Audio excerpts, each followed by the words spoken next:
January 28th work session is now called to order. Please stand for the pledge.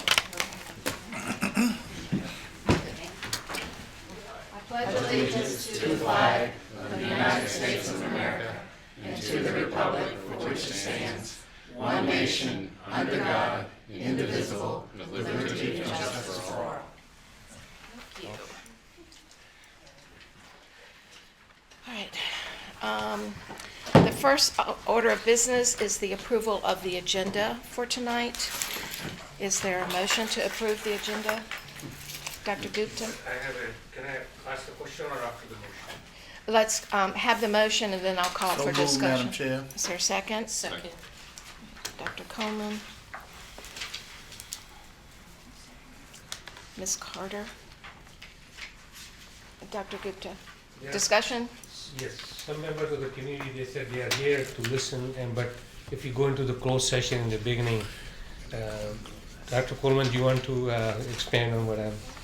We are not having a closed session at the beginning. We are holding a closed session I have to amend the agenda for a closed session. We are going into BoardDocs Training as soon as this agenda is, the consent agenda, the agenda is amended, because that's the time the trainer could do it. She could only do it from 5 to 6. So if we don't do it from 5 to 6, we're not going to be able to have the training. And might I add, of course, you correctly, that if anyone from the public who would like to attend the training can do so. Absolutely. Absolutely. Any further questions or discussion? It will take a full hour, so we will be there from 5 to 6. All right, I need to add an agenda item. We need to have did we vote? No, thank you. All in favor of the agenda?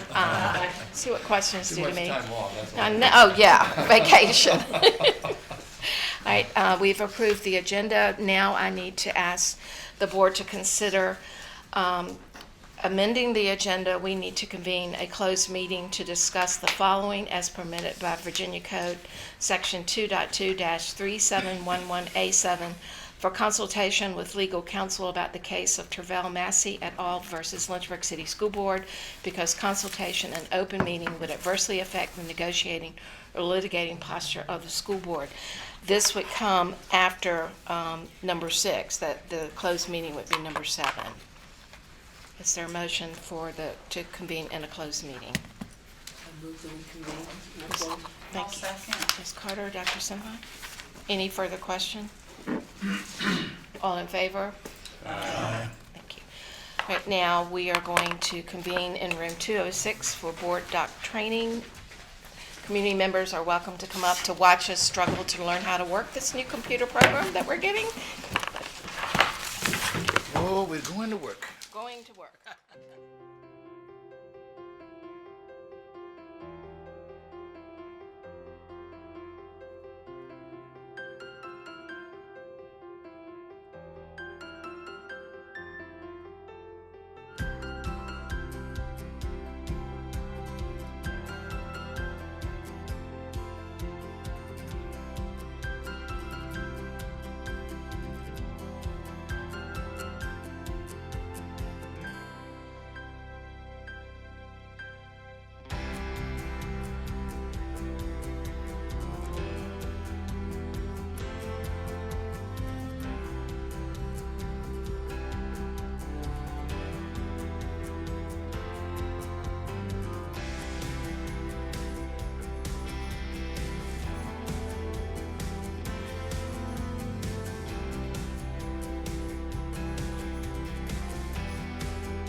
right. We're now back in open meeting after an hour-long BoardDocs training. I found it really helpful. We have a lot to learn and practice, but I'm looking forward to it. I think this will help us as we move forward. All right, so the next item on our work session agenda is the topic graduation. And I was asked by several board members to put this on there, no, many board members, to put this on there so that we could come to closure on what it was that we decided. And if you remember back in our April meeting, we gave the authority to our principals to develop a process, we developed the process, they were to implement it, conduct a survey, and then as a result of that survey, determine a location. The location was determined for the Vine Center. We are not able to have it at the Vine Center as determined because they're doing construction. So that means it goes back to the high schools. There has been discussion that we made our decision based on the students wanting more seats. And it was about where are there locations that they could have seats. I'd like to give each board member an opportunity to weigh in on this. If we need to go back to the principals or say to them if you want to look at, say, City Stadium or hold it back at the school. But that was the process for this year. That's not the process that we can decide on, that we can decide on something different for the next year. But I want to give every board member an opportunity to weigh in on this with their thoughts and comments. So as usual, I'm going to start with our newest board member, Mr. Harvey. My opinion is that we have put the authority in the hands of the principals. They understand their schools the best and the needs of the families of their students. So I would support the decision of the principals, the building principals. Okay, thank you. Ms. Evans? Here's my question. We're talking about just for this year. We're not dealing with next year. People might have thoughts on how we need to proceed, but that decision's not made tonight, no. So, I mean, we know the graduation's going to be at the city schools this year, at base schools. And I think it was apparent for Glass that they wanted more seating. So I think we have to look at where we can put that overflow within Glass, whether it be in the gym or wherever it's going to be, and we need to make sure that it's able to be streamed to the gym, that there's not an issue with the Wi-Fi, that it's not, but I think we need to make sure that's going to work and not leave that just to the school and say, y'all make sure that works. We need to make sure, because I think they've had issues with the Wi-Fi in the gym before. So we said it would go back to the schools because the Vine Center's not there, but what if the principals said, we want to see if we can make it work at City Stadium?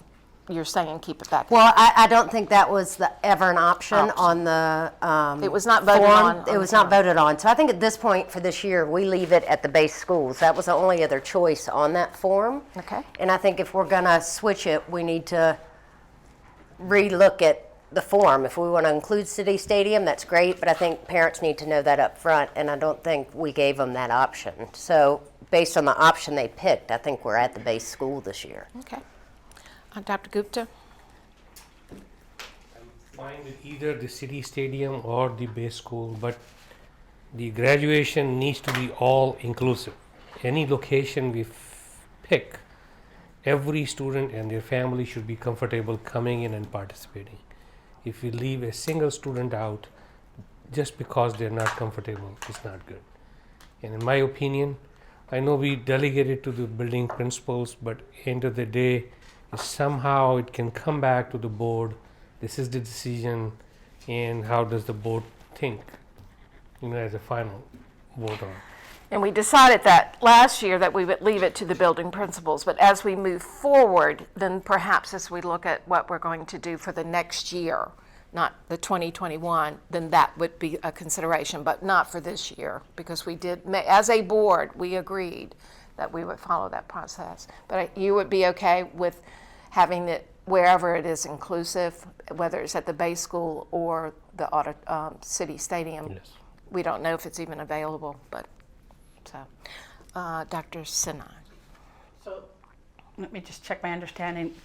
So it's possible, so the city stadium's off the table for now. It's like you said, it's, right. You're right. Stadium. Yeah.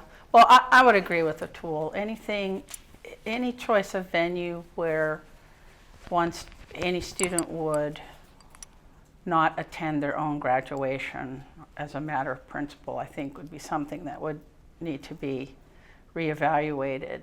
I really sympathize with the families that want a larger venue, and I think in the future we could look into City Stadium, the cost of perhaps having a tent on the field where people would sit as opposed to in the stands to keep them out of sun or heat or whatever. But that would be for the future. But for this year, you're saying that, along with Bell, that if the principal said the students are telling them that they want more seats, it's Right. either at the base school or nowhere else. Yeah, for this year, I'm fine with that, absolutely. Dr. Brennan?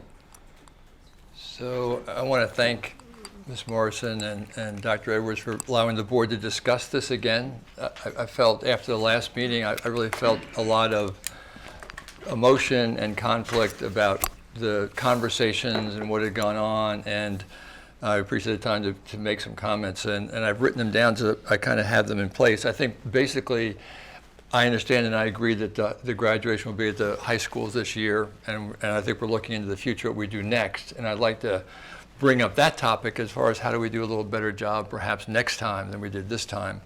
And I guess one of the questions, which I'm not really going to bring up in my comments, but we should talk about at some point, is what role does the school board have in making that decision? And I'll leave that to the other members to kind of bring that one up. But I want to start by supporting what Dr. Sinya had said at the last board meeting, to recognize the number of comments and the people who came to public comments to speak to us. And since that time, we've gotten additional communications, including letters and emails from Charlie White and from Mary Jane Dolan, who were previous board chairs, expressing their opinions. And it's obvious that this is an important topic to our community. And I think that's why I'm glad that we're able to discuss it. As other board members have done, I've read the emails and letters and listened to the public statements.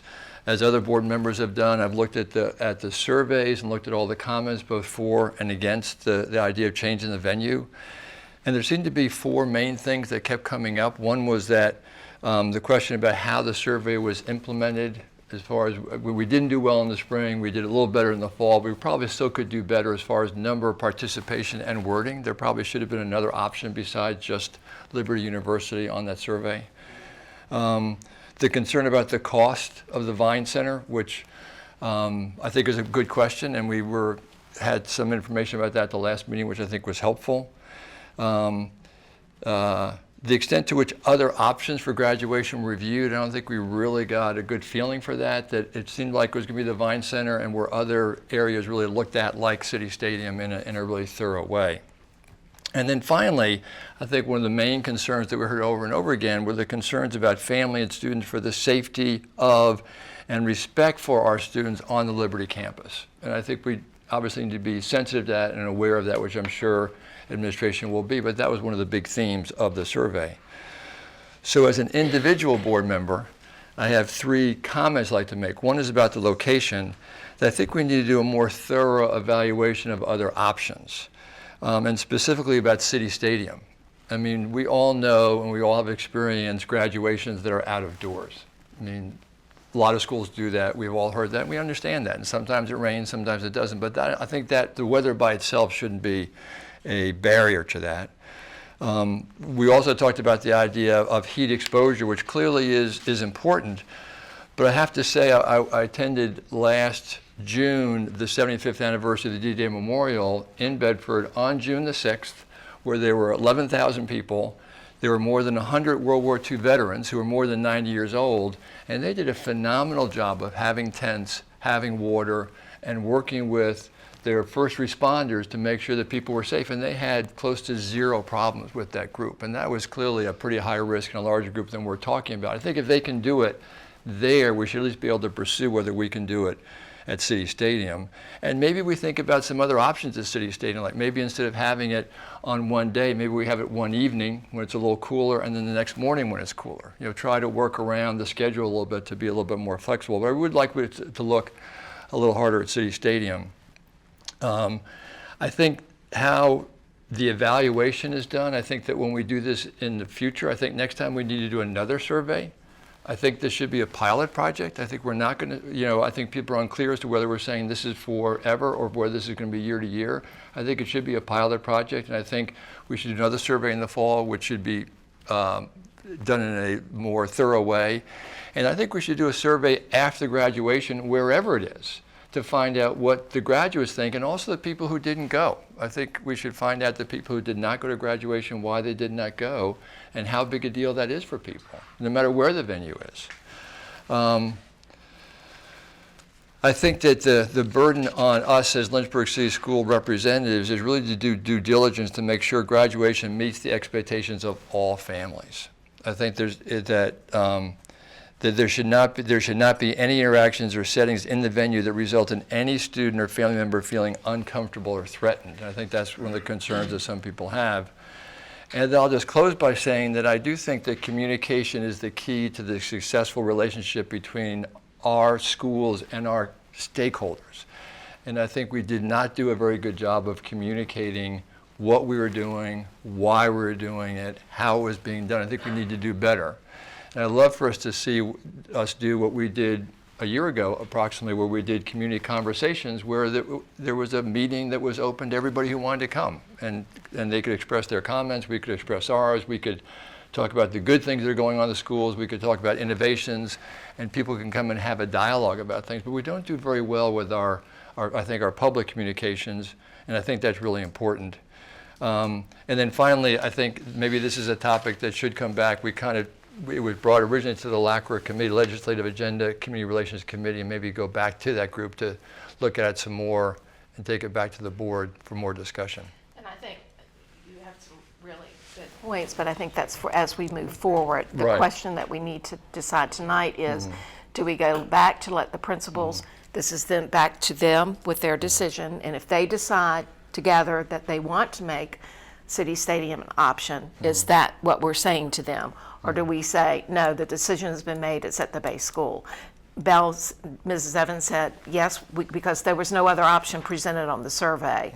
Others have said the same thing, but there is a vast movement among the students at the school to write with petitions, with walkouts, with coming before the board because they say their vote should count as well.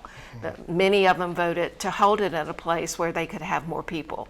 And we have now taken away what their voice was. And that's what we're discussing tonight. Do we go back? So I think if you wanted to make a decision about this year's graduation, what would be your vote in terms of what we allow the principals to do? Yeah.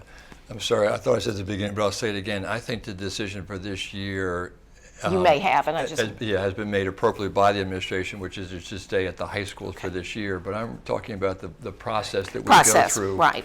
next time and Yeah. how that's done. That's Yeah. my real message.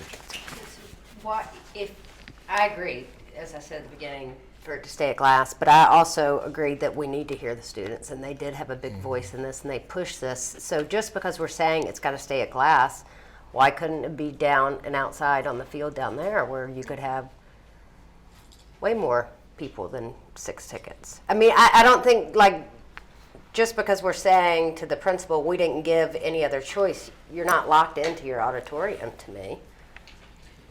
Is that? I mean, if we're talking about outside at City Stadium, outside at EC Glass, I'm not sure there's a big difference. Dr. Gupta? Why are we locked down to base school? Why can't we explore the option of City Stadium now? Is City Stadium not available on Well, those no, days? we just never gave the public that option when they did the Yeah, survey. we'll keep That going. was never Let's on go. there. Let everybody have an opportunity, and then I'll come back to questions. Ms. Carter? Well, I truly believe a lot of families want to attend, and for a lot of people, I know they say, well, 6 should be enough, but a lot of family members this may be one of the major accomplishments that their child does, and they want to come. And the other thing, I know we're at a crunch time because we have to do a time frame so we can get everything out. But to start over, I think we may have to. And one thing is said, like, one of the concerns I heard was that City Stadium was not an option. That could have been an option. The option was, I thought, was the Vine Center. So that was a concern. And I say the City Stadium, if it's available, we were at numerous years Heritage High School in a hot field house for years on bleachers, and even with the air conditioners, still I think the City Stadium would be a great option. So you're And saying we'll send City it Stadium. back to the principals? Well, and then to I don't decide. want to send it. They have been beaten up enough about that. I agree. This is what we're here for. Is so we can make the buck stops here. They have been beaten up too much about this, and I think we should just try to. If the students want it in a larger venue that includes, so they can invite everyone, that should be. They're the ones graduating. All right, so far I have send it back, let the building principals decide, let it go to back to the base school, let it go back to the base school or City Stadium, let it stay at the schools, let it go to City Stadiums. So I want everybody to get it out there so then because we have to come to closure. Mm-hmm. Okay. Dr. Coleman? I would say there should be two votes. There should be either we're going to leave it as is and go to the base schools, or we're not going to do that. Well, we can do that after everybody Okay, lets us great. get through their voice. Okay. Dr. Coleman? Thank you, Madam Chair. This 9-member board has been entrusted with the community in mind. Therefore, I am absolutely in favor of allowing the building principals to conduct a process by which they can determine the will of the students. That is what is most important. You have students who want to march across the stage in the school that they have matriculated, and you have persons who have other views. I think it ought to be left up to the students to make the decision. And if in fact those students would like to have a graduation at City Stadium, I am in support of that decision. So I am saying that the students should be given the opportunity to express their will. Not going to please everybody, but the students can make that decision for this year, and then we can go forward, Madam Chair, when it's appropriate to talk about what the board ought to be doing going forward with graduation, which is one of the most important pieces of our community celebration. Dr. Nellis? Well, I'm not really quite sure what we're imposing on administration, frankly. We made a decision to let the building principals decide. And as far as I'm concerned, that was the decision. The students indicated a strong preference for more space. 2 years ago at both Glass and Heritage, the facilities were overflowing with graduation. And every year there's been feedback about families can't get enough tickets, and there's relatives that want to come that they can't come.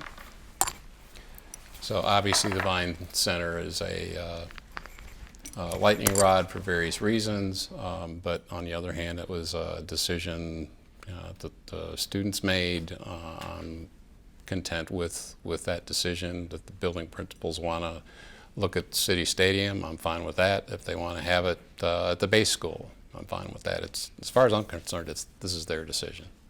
For this year. Okay. I mean, are we? Yeah. Yeah. I mean, are we We're- taking we're- a formal vote? No, we're like, not. For this year? I'm just trying to this get- is just a sense of the board kind Right, of thing. that's what I'm trying to get, so that that it's not, that we have given the authority to the building principals but that we agree that if the base schools, if they don't want to have it at their schools, if they agree that what they want more seats, that stadium is something that they could pursue. Yeah, That's fine with I thought me. we were locked into what the survey Yeah, said, but me if too. if We're they gonna give can, it back to the oh, school and yeah, say you 'cause have that option, I'm great with if that. there's a viable way to expand it and open it Me up for too. more people, absolutely Yeah. do it. Do it. But what if the decision, even though more seats, City Stadium is not a viable And option? if it's not, then it's our job to make sure that we can have overflow seating in different areas of the school, to me. That's The buildings can only handle so Certainly. many people. correct. But Glass has a big gym that you could actually put people in and watch. You could. And we've even talked about that at Glass. The principals have talked about that. That's not a new idea that it's going And to. they did it in the auditorium at Yeah. Heritage last year with Exactly. the overflow. Yeah. Mr. Harvey? Again, I feel like that this is an issue to be handled by the building principals. Our job is policy, not the micromanaging administration aspect of this. I think we can voice our opinions and give guidance for them for this year, next year, Might be etc. But ultimately, they know their student body and their families the best, and I think that's where the decision needs to reside, not within this board itself. Dr. Coleman?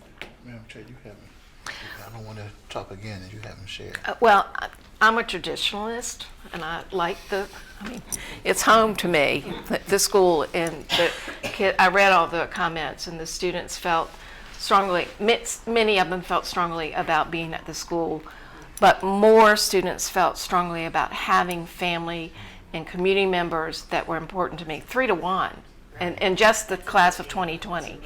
And you know, and to me, it's not about what I feel, but what about the students and what voice. And the principals are the one that are interacting with the students, as well as the superintendent, because she's got an earful in both schools that they want more seats. And that the feedback is, well, should we have spoken up? Should we have stated our point of view? Should we have done? And they thought they had. It was the people that we didn't listen to with their concerns about how they felt and the option. And I agree with the many comments about moving forward, but it's more about this graduation. And so even though I would want every student at each high school to walk across the stage or the field house where they participated, I'm hearing their voice that they want to be able to invite. But I think that's a decision that the building my opinion, my thought is that it's a decision that the building principals need to work through and come and say, this is what we're going to do together. Yes. So, Madam Chair, timelines being determined, my thoughts are that ultimately, across the Commonwealth, in doing my limited research, there are a number of school boards that determine the venue for graduation. And date and time. And date, time, everything. In fact, the majority of the school boards have that as a policy by which they operate. And like any other matter that comes before this board, the superintendent would work along with whomever is determined, whether it be like we have of a calendar or anything else that's impacting the whole school division, and bring a recommendation to the board. But a matter of that extreme importance should rest with the board, particularly when you are in a locality where there's diversity, and I think several board members have said it eloquently. We must be concerned about every student in Lynchburg City Schools when it comes to graduation, and that venue should be sensitive to that. Okay. And to leave that up to someone else, in my personal opinion, is an abdication of responsibility of the board. Dr. Gupta? And I share your feelings, and I agree with you 100%. I think board should be involved, but you can, and diversity goes beyond just race. We have gender inclusiveness. We need to have religion inclusiveness, and people were not, if they are not comfortable, the board needs to take that into consideration. And I think all that is true, but But this year, that's not what we did. So we need to Exactly. decide what we're doing for this This class year. this year, so And we they're should not own left that. up in the air, not knowing what they're doing. And I agree with Bill on that. I just putting my thoughts on the table. I can only speak as one board member. I know that our superintendent and others wanted to do what was best for kids. Sometimes there's controversy, and you do have to step in and kind of do what needs to be done to make it right and not just leave it on others to have to deal with that. So I think that there is still time by which we can allow a process to work itself out, come back to us if in fact it is possible for a venue outside of the base schools that would be accommodating to each LCS graduate. Dr. Brennan? So I just want to clarify that I think that there was a sigh of relief, I think probably in this room and around the community when the Vine Center was not able to be used after this big discussion. I think that personally I would say that for this year, we need to take the time to think it through for next year. Next year. And I think we need to give the light, which has already been given, decided by administration, to have the graduation at the base schools as is scheduled. But what I'm suggesting, and I think other people are too, is that we want to think about this process in more detail next time for next year. And what Dr. Coleman's bringing up is a good point as far as what's the board responsibility, which I think we should talk about later too. But I personally am in favor of them staying in the schools for this year because I think of the time, the administration's work that's gone into this. But I think for the following year, we need to start at first base. Dr. Gupta? Today is January 28th. The next board meeting is on February 4th. It's just 1 week. And if we give our sense of the board that we like the administration to explore another option, that's not a lot of time. And if it fulfills and meets the needs and expectations of our students, so it's worth taking that delay of 1 week. But they need more than 1 week to come up with that, to me. To if they find out if City Stadium or other locations are available, and bring it to the board next time. The alternate, because the choice is between the base school where not everybody can have all their family members attend, versus an alternate location, for example, City Stadium, where they can have as many family members as they want to bring. But we're not giving them the same. Wait a minute. Ms. Evans? We're not giving them the same, to me, even though I think the survey was flawed, we're not giving them an opportunity to say, we love the idea of City Stadium or we hate that idea of City Stadium. We're just assuming the majority loves the idea of City Stadium. That's the only thing I worry about. And personally, I'm assuming that majority loves the idea of a bigger location. Right. You know, a bigger Right, dance. well, that same thing could have been said with the Vine Center, though. I'm assuming the majority wanted a bigger location. It's just, to me, with the Vine Center, that's kind of what I was thinking. But that wasn't the case because there were a lot of people who did not feel included there and needed to be heard. Not that I think people are not going to feel included at City Stadium, but I don't think you can just say, we're just assuming y'all love this idea. I feel like voices have to be heard from the students. So how long will it take to the voices That's to the be heard? question. I'm not sure, but I just would hate, we did it wrong the first time, and if we do it wrong a second time, For a kid I just worry graduating in about that. 2020, they have only one high school graduation to go to. no, I understand that. So I'm saying I don't think we can do it wrong a second time. We So need to I'm take saying the time 1 to do week to me is not enough. If we give them a month, maybe, but I don't think a week will do. I don't think it's viable that we can ask those principals to have information back to us in a week from all their students. And I think it's important to hear from all the students. Definitely. Sharon? You stated earlier that the students were ready to show us what they wanted. Right. They want a larger venue. I think it's the venue. But also, we heard complaints about the Vine Center before. That was one of the selections. There was already talk about that.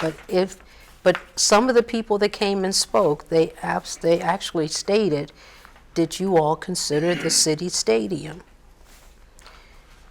So I'm thinking if the students are saying 3-1, they want a larger venue, that is a larger venue. We have connections to see if the City Stadium is available on the date close to where It was, graduation. I think it was discussed, but because of the weather, the heat, Well, then- if you hold it outside and thunderstorms pop up, you have to have contingency plan. You have to have, if you're going to have it there 24 hours ahead of time, make a decision it's going to be moved back to the base school. You've given out 15 tickets, you only get 6 if it's in the base school. Those are the considerations that the principals would have to think about. And I think our question is, we said it was going to be at the Vine Center. If not the Vine Center, then those were their options, the Vine Center and the base school. We did, the City Stadium was not even part of the discussion. Well, no, Dr. like Gupta? universities or colleges, what they do is you have it outdoors. If it rains, everyone knows you're going to be limited to the seating. So if it's outside, everyone can come. If not, when they make that call, only 3 or 4 people can go. So that's a known thing, and it's worked like that for years, and so it's a known. Dr. Gupta? That's what I was going to say. We're talking as big if deal. outdoor graduation is a unique thing. It's done in every university and college in the United In many high States. schools. Yes. So the alternate location is a base school in case of inclement weather. But then if the weather is fine, we stay at the bigger location. Dr. Coleman? Can- Dr. Sadan? One advantage of City Stadium is it sort of meets both sides halfway. So the people who, their only objection to the larger venue was the choice of the particular venue, not just expanding it for the most part. Granted, there will be those who are sentimental and want to have it at their high school. So they are the unheard group, but we're sort of finding a nice compromise. So, But once again, we are now saying to the principals, you can either have it at your base school or you can have someone else, and the decision is theirs. And whatever way they decide, there's going to be, and we're saying we're giving it back to them to decide. It's for this year. I would like, when appropriate, if not this meeting, the next, to entertain a motion to what you just said. Now, I want to make it clear. Going forward, I think Bob Brennan hit the nail on the head in terms of the manner in which we need to investigate this as we're doing other policies, to vet it out and really make sense with a recommendation coming to the school board in the future for graduation venue. I am just concerned about 2020 graduates. I was a graduate at one point. Whether y'all want to believe it or not, I graduated. I would never doubt that. And so my point is, this is important for these kids.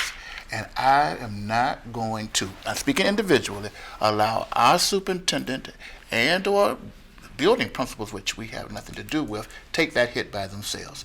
These kids deserve the opportunity in concert with their building principal, with all persons being heard. So I don't necessarily think this needs to be next week, Bill. It could be whatever the appropriate amount of time. Then let that decision be made one way or the other. Leave it up to them. And then going forward, we can address this matter in a way in which it would prevent future challenges that we've experienced this time. Ms. Carter? I really think this is a board decision. And like I said, I know those principals are tired. We can make this decision. You can't make it this year. We'd already We decided. already, It's already decided. We decided we last decided April. last year we were giving it to the principals. Sharon, we can ultimately make a decision this year or next year or any year. The board has the right to do that. What we're saying is, I'm saying this year those kids deserve the right, since they didn't start.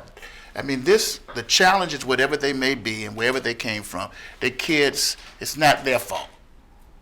So why not give them an opportunity to think through all of the particulars with their building piece this year? That's what I mean by letting the building principal let those kids come together in families and make a decision, and then bring that back to us. All right, well, I need to give direction. Dr. Edwards needs to know what the board, so Do you have anything to add? I have questions, but I was waiting for directions. Okay. Dr. Gupta, what's your option? What I'm is hearing decision made in April, but decision made in April led to a conclusion to move to a bigger location, which was Wine Center, and which fell through. So the objective was to move to a bigger location based on the mandate we gave to the principals. Now, in light of that location being out, then it comes back to the board, what should we do? And we are saying, explore another bigger location, maybe City Stadium, maybe someplace else. So there's nothing wrong with revisiting or reassigning that responsibility, because 3-1, as you said, the students want a bigger location. That's what the All consensus. right, so you're saying give it the principals the option of looking at a bigger location. Okay. in consultation with the students. All right. Bella? I agree to give the decision to the principals. And if they make a decision for a bigger location, I can only hope it'll be done after speaking with the students and families. Okay. Mr. Yep. Harvey? I again reiterate, I do not take exception with anything that any board member has said in terms of guidance, but I firmly believe that this is a determination that the building principals can make because they are the best suited to understand their student body and their families. And if they decide to move to a different location, If they decide to their move decision. to a different location, I am fine with that. If they decide to have it in their base schools. What I'm saying is we're allowing the decision to be made by that community, either EC Glass or Heritage High School. Those communities can make their decision for themselves, and I don't feel like that the board should micromanage that decision. Dr. Brennan? I think that when this was discussed by the board in the LACRA committee meeting in the spring, it was pretty clear that this was going to be a decision by the principals of the high schools and by the superintendent. I think that's what was the consensus of the board, and that's something that we should do for this year. And I would hope for next year, for 2021, we would look at the process differently. But I would support that the principals of the high schools and the superintendent decide for this year. Dr. Sinha? I would agree with that. Ms. Carter? I think it's a board decision, and I think we really need to listen to the students who want a larger venue. Dr. Coleman? For this year, I'm in favor of letting the board, building principals get with the kids, make the decision, report that to us for confirmation. Dr. Nillis? Well, You've already stated, building I'm principal. like, it's the building, we gave it to, and told them that was their decision for this year, and, Okay. you know, I don't feel like they need to bring it back to the board for Right. approval, Right. so. And I would agree. So the consensus of the board is that it's a building principal decision, that there is the option of a bigger venue, and the only bigger venue would be City Stadium, noting that Ms. Carter says that it's a board-approved decision. now what if will they both make? Well, that's To probably go some of her to Lynchburg questions. City Schools? I mean, no. Will both of them want to move?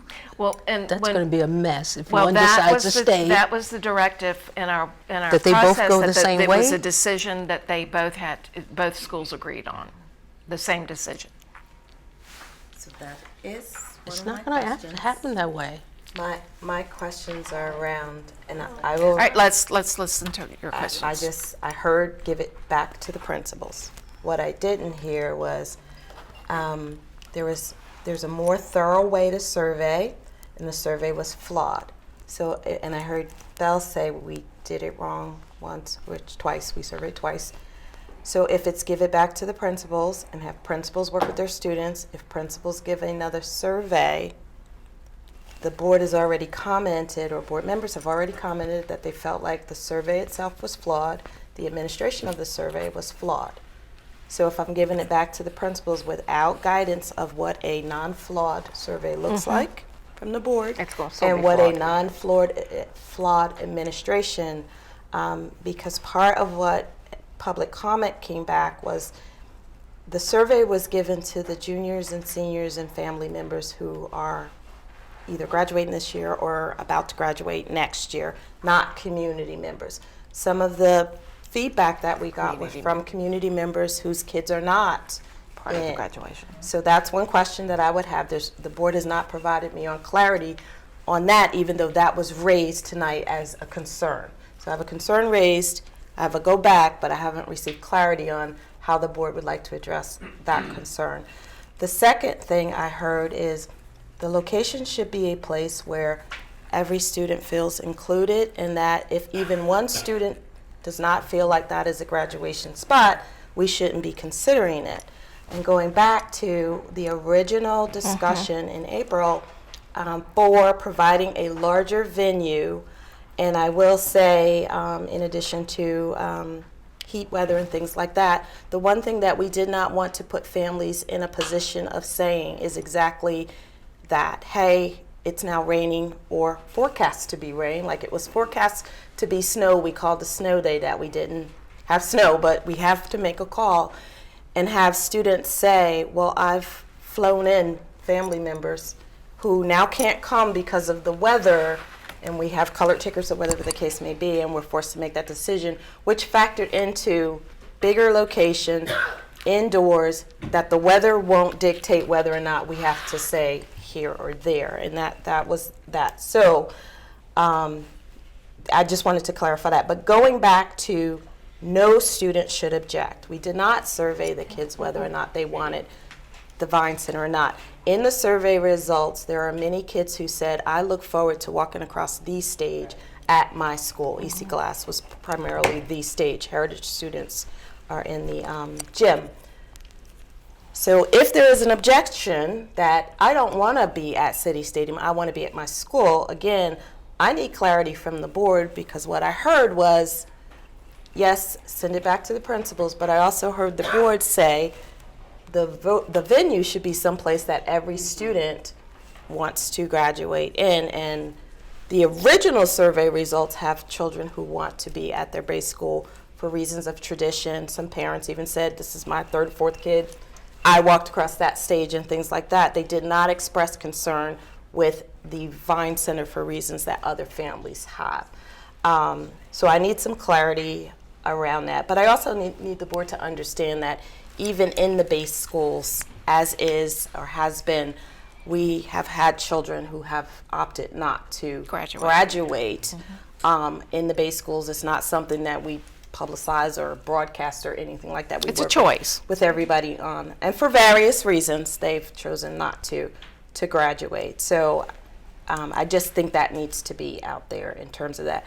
And then my question about split schools. Originally, when we were making this decision, bringing this discussion up very early in the spring before we even surveyed last spring, it was, what would the perception be if school A has it at a center, the Vine Center, or any other location, the school division invest additional funds, there's a cost to graduation, and school B doesn't? And what if school A has it here, school B has it here, but students at school B would rather be where school A is, and vice versa? So need some clarity around that, because sending it back to the principals to talk to their students, and it sounds like go back and hear what the majority of the students want.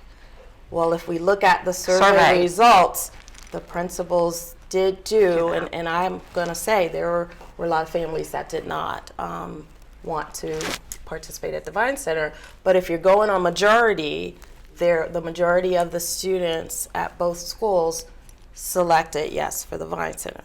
So I need clarity on just what I am sending back to the principal. The selection for the Vine Center was for a bigger venue. It wasn't associated with. But we put Vine Center. Yes, we didn't did. put bigger venue. I think that to me was the problem with the survey. When I said that it was not done the greatest way the first time. We didn't give any other choice but the Vine Center or EC Glass. If we wanted to include, we didn't include City Stadium or a larger venue. To me, that was the problem with the survey. If that's where we're going now, I mean, nobody knew that the Vine Center was going to pull out. Nobody knew A, B, and C was going to happen. But I think that was what I was talking about with the survey, that it was just those two choices that you were given. And I as much as you don't want any person to ever feel not welcome anywhere, I don't think you can put a stipulation if one person doesn't feel welcome, because it's not realistic. As you said, we have people who don't graduate at their own school. Right. So I mean, I understand that people have said that in daily practice. Like if we're looking at City Stadium and somebody says, I'd rather be at EC Glass, and one person says that, are you saying because everybody needs to be included, that's it? And I don't think that's realistic to say that. I still think we go with the student majority. I think that's Why I what. repeated that, that's because that's what board members have said Right. in this short discussion. So since I'm getting guidance, that's why I'm just trying to be clear about. That's my opinion, that you go with the student majority. Dr. Brennan? So just to respond to Dr. Edwards, a couple of things. One is that I think it was pretty clear with the discussion in the LACRA committee and by the board that we decided that both schools would do the same thing. So for clarification, I would say that whatever is decided by the schools, both schools are going to do. That was very clear. That was very clear back before. I think as Ms. Evans has pointed out, I think the main issue with the survey was it only had 2 choices. I mean, it needs to have another choice on it. But having said that, I don't envision there being another survey in the next month or 2. I mean, I really think we're giving this back. I think, personally, we're giving this back to principals and superintendents to say, you have the data you've had so far. You decided the base school is the best thing or where the best thing is for now, and do that for this year. I think that it's a really good question about, how many students do you have to have before you say it's not right? I mean, clearly, and I'm not a very good philosopher. I was an English major, but philosophy was not my strength. But this idea of common good, how many, and I've thought about this, is it 1 student? Is it 10? Is it 20? I think it's got to be, it's beyond that. So I think I don't think the board is saying that it's 1 student, because 1 student is not going to like the high school. 1 student will like City Stadium, which is best for the common good, which is I think what we all want, which is what Dr. Coleman was saying is best for the students. Ms. Carter? If we're listening to the students, and if One group of students at School H Heritage says, we want the open, bigger venue wherever it is. And the other school, E says, Glass says, no, we want our traditional walk across the stage. We're going to make H, just have it at their base school, at the bleachers. The results of the survey were not that way. The results from the survey, what I saw, were from both schools. The majority wanted it a bigger venue. Okay. It was not. It was So we're not going one way to at force Glass and either way. one to, so that we can have unity in the way it's going to be held. If you or the looked at the place. survey results, you would see that the majority of the students at Heritage, students and parents, voted for a bigger venue, and the same thing is true of Glass. Dr. Coleman? Yeah. For clarity, at least for myself, I was trying to say that we don't want each base school to make a decision, in my personal opinion, without every person being included in the discussion to determine the outcome. That not one person should be left out of the decision-making process. And once that is done, then the majority would make the determination as to larger venue, City Stadium. That's what I'm thinking. And for the purposes of what Dr. Brennan stated, I think both schools would be doing the same thing, would be what we need to do. And how long that takes, you all can determine that in terms of how long it would take to do that. It seems like to me the students are in the schools, they can figure that out. Dr. Sinha?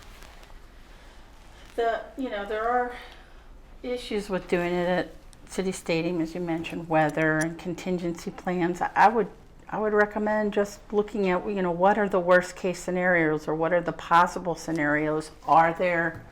What backup plans? And if it's just not viable because you can't accommodate any contingencies, then that proves it's not viable.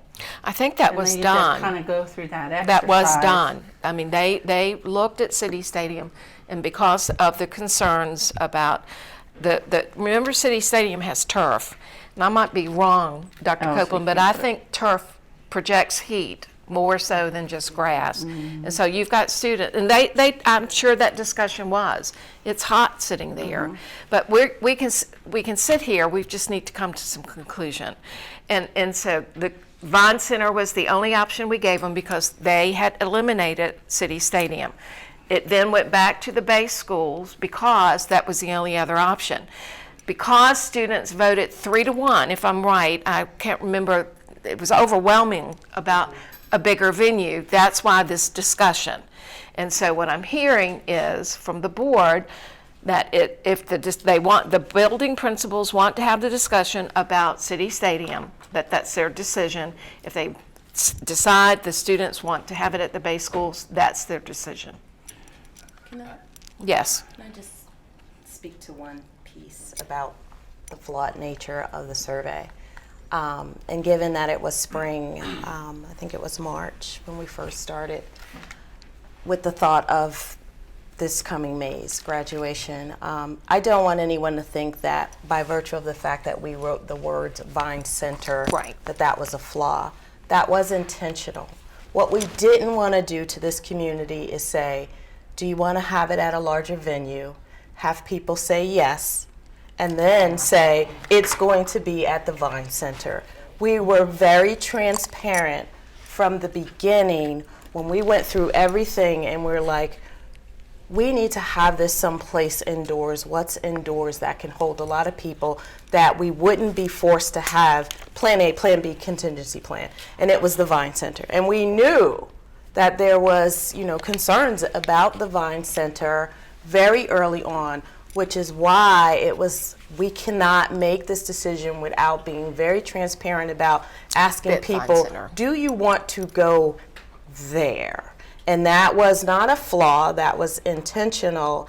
And the earliness of it and the fact that we did it again in September to have a second survey, again, being very intentional about the Vine Center.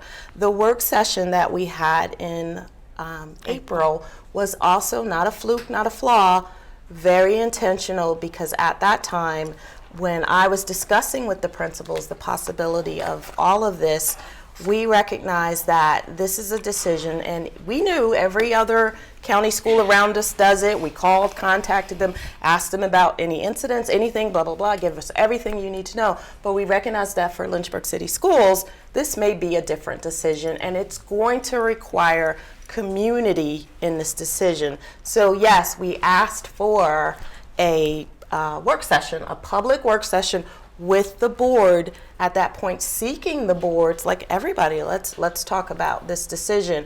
And at that point, that's when we got the guidance to, and we had 3 LACRA meetings after that, of which graduation was an item. Go back, survey again in September, try to get more kids and families as part of the survey. So while I hear you saying survey's flawed, blah, blah, blah, I don't want anyone to think that we were given the task to ask people for a larger venue and then we mess it up and put the Vines. We knew we wanted a larger venue. We also knew that the Vine Center had some element of discussion that was needed. And in fairness to all of our families, we were very transparent to say, let's let them know that this is the venue that we're thinking about so that all families could weigh in. Yes, Dr. Gupta. I don't want to sound like professor teaching empirical research, but the way the word flawed to me came out is we created a response bias. We said EC Glass or Vine Center. If there was a third option, maybe an open-ended question, what's the other option would you like to have? Then the respondent has a choice. Otherwise, we are basically skewing the data in that direction of dichotomous. Yes or no? Mr. Harvey. Again, I did not serve on the board in April, Right. so I'm new to this, but what seems to ring clear to me, this is why I continue to go back to this is a decision by the building principals. Is clearly, as the facts come out, I think our building principals did their due diligence with the cooperation of the administration, and I think this board should support our building principals in their decision, because I feel like in many ways we're Monday morning quarterbacking based on the Feedback. flavor of the day. And I think we should show our support to our building principals and administration for making the hard decision. We have seen by the discussions of this group that if we try to micromanage this decision, it's a very slippery slope. So I go back to the fact that I think that these points, we can share them with the building principals for them to make the decision next year.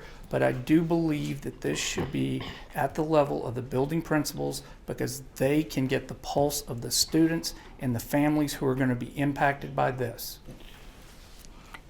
Dr. Coleman? Okay, so I hope we can begin to make some closure. I think Dr. Edwards has made some very valid points. I'm not using anything about the survey as such. But when you start talking about utilitarianism, the greatest good for the greatest number of people, we need to leave it with the kids. I hear what School Board Member Harvey is saying, but a building principal and the kids, the students and their families, at this point, there have been a lot of things that have happened.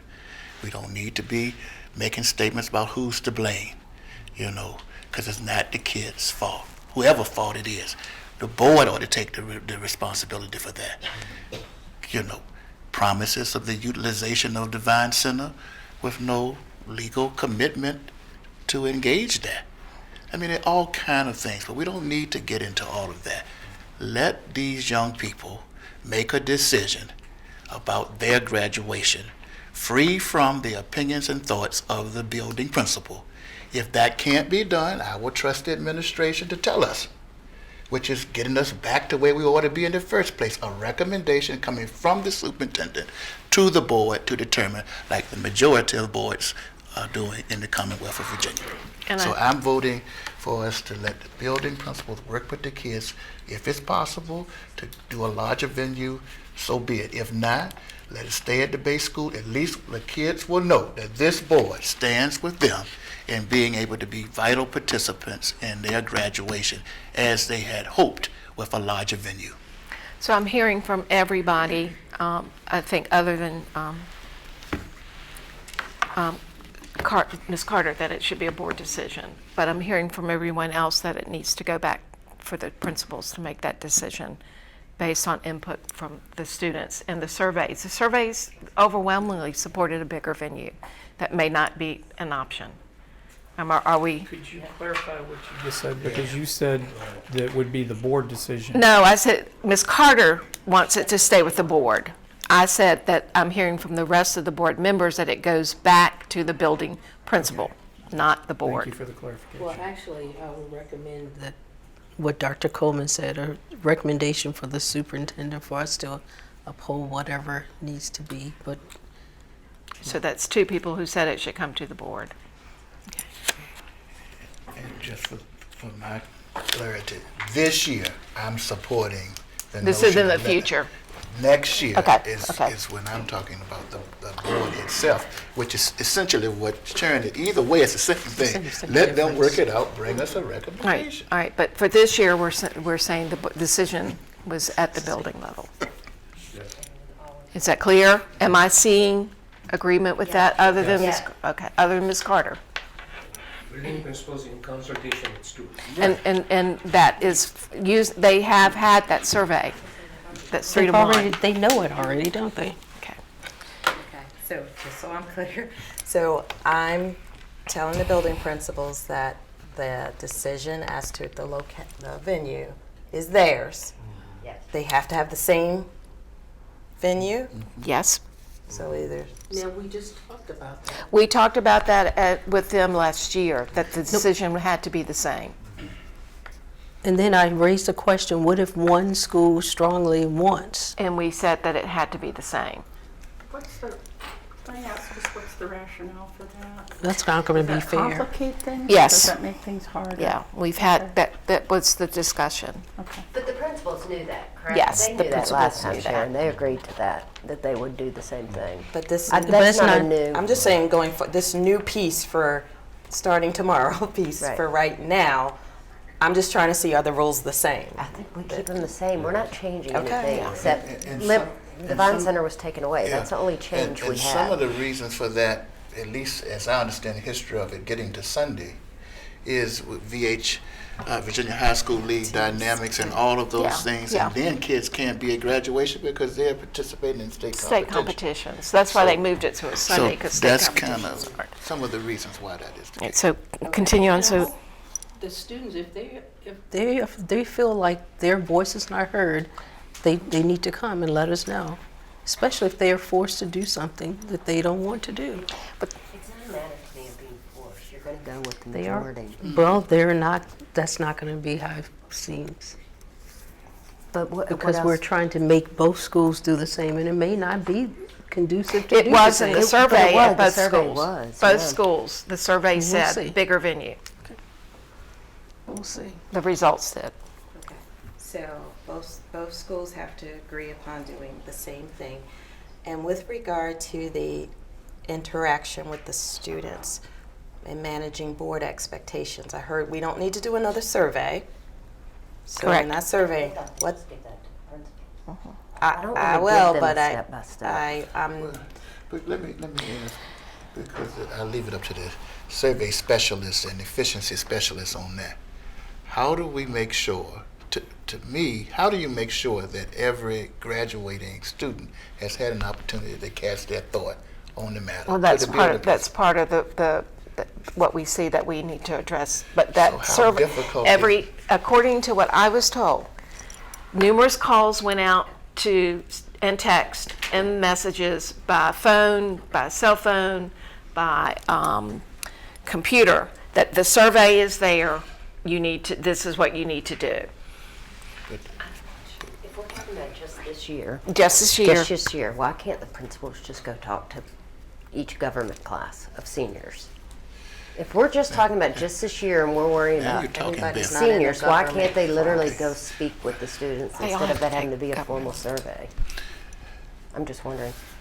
they can if that's what the board feels is I an think so. appropriate discussion with students. And again, I'm listening to you trying to manage your expectations. Going back to what you say, how do we know, how will you feel comfortable if this decision is not coming back to you for approval or vote, and the building principals say that I've spoken with my students, and many of them they have class meetings, they have various ways of doing that.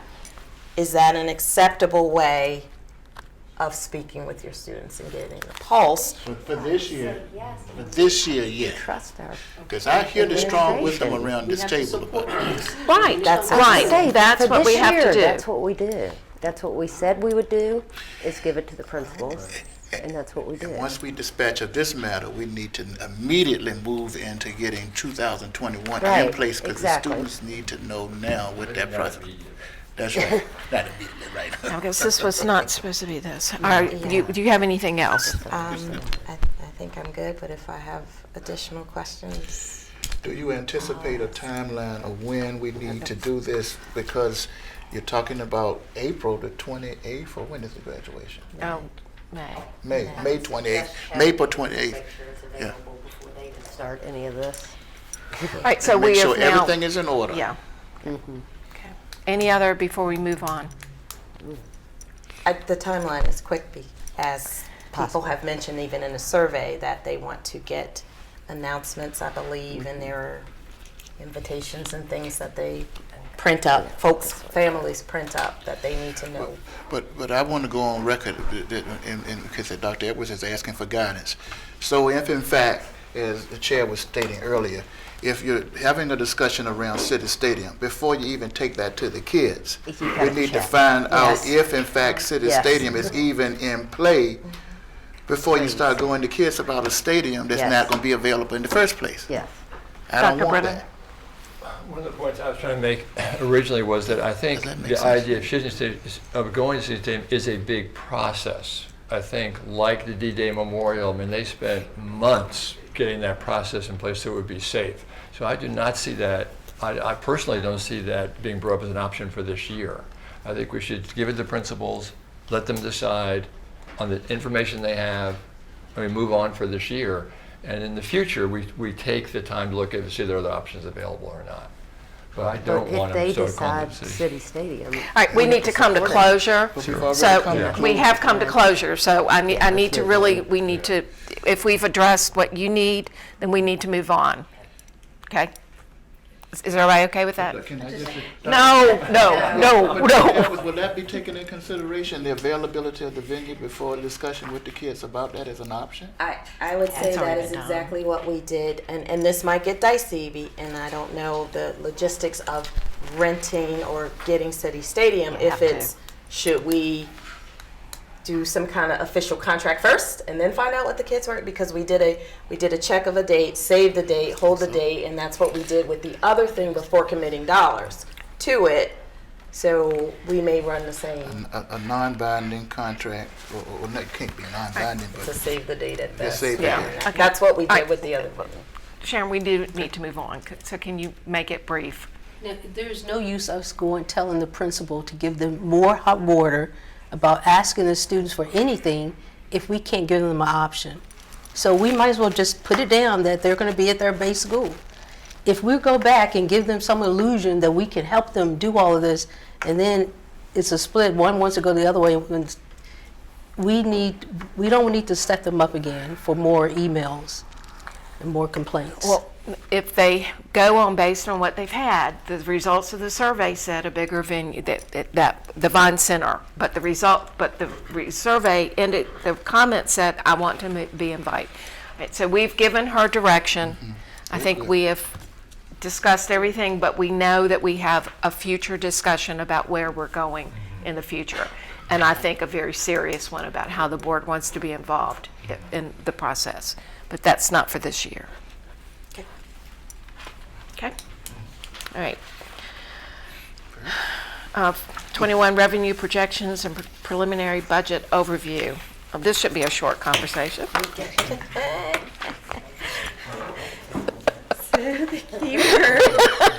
We will use Only on the whole budget for the whole year. preliminary, proposed, nothing has been approved.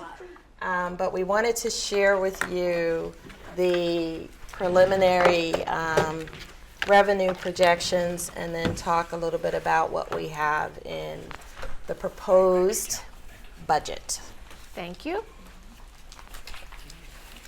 I think I have the other, didn't change that. Okay.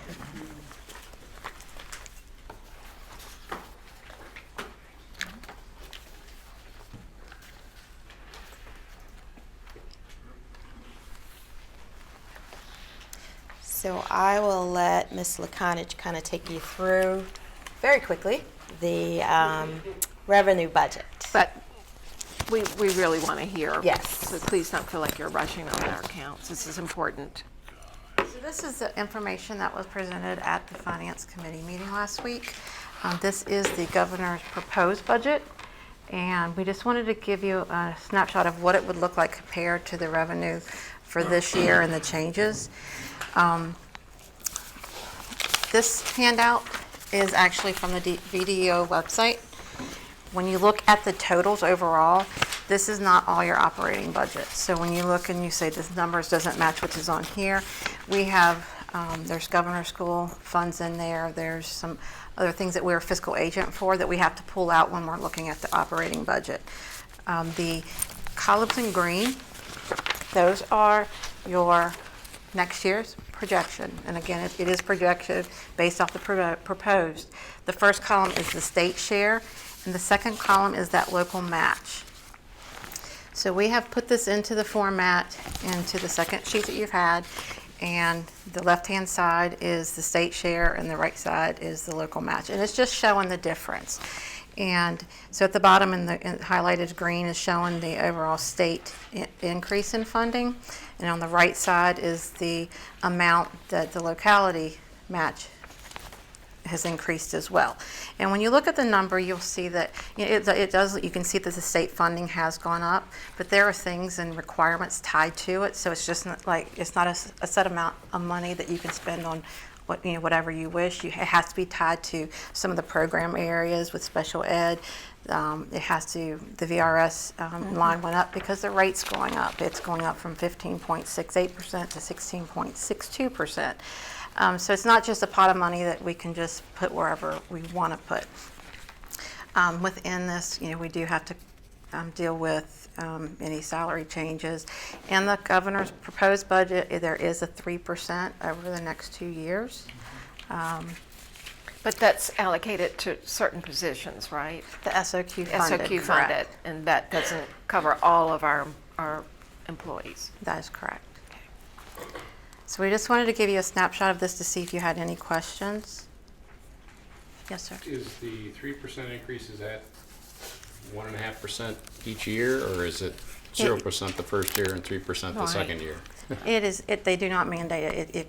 They don't give us any. There is a compensation supplement which is given the following year, but it's in within the 2-year period. You have to have the 3%.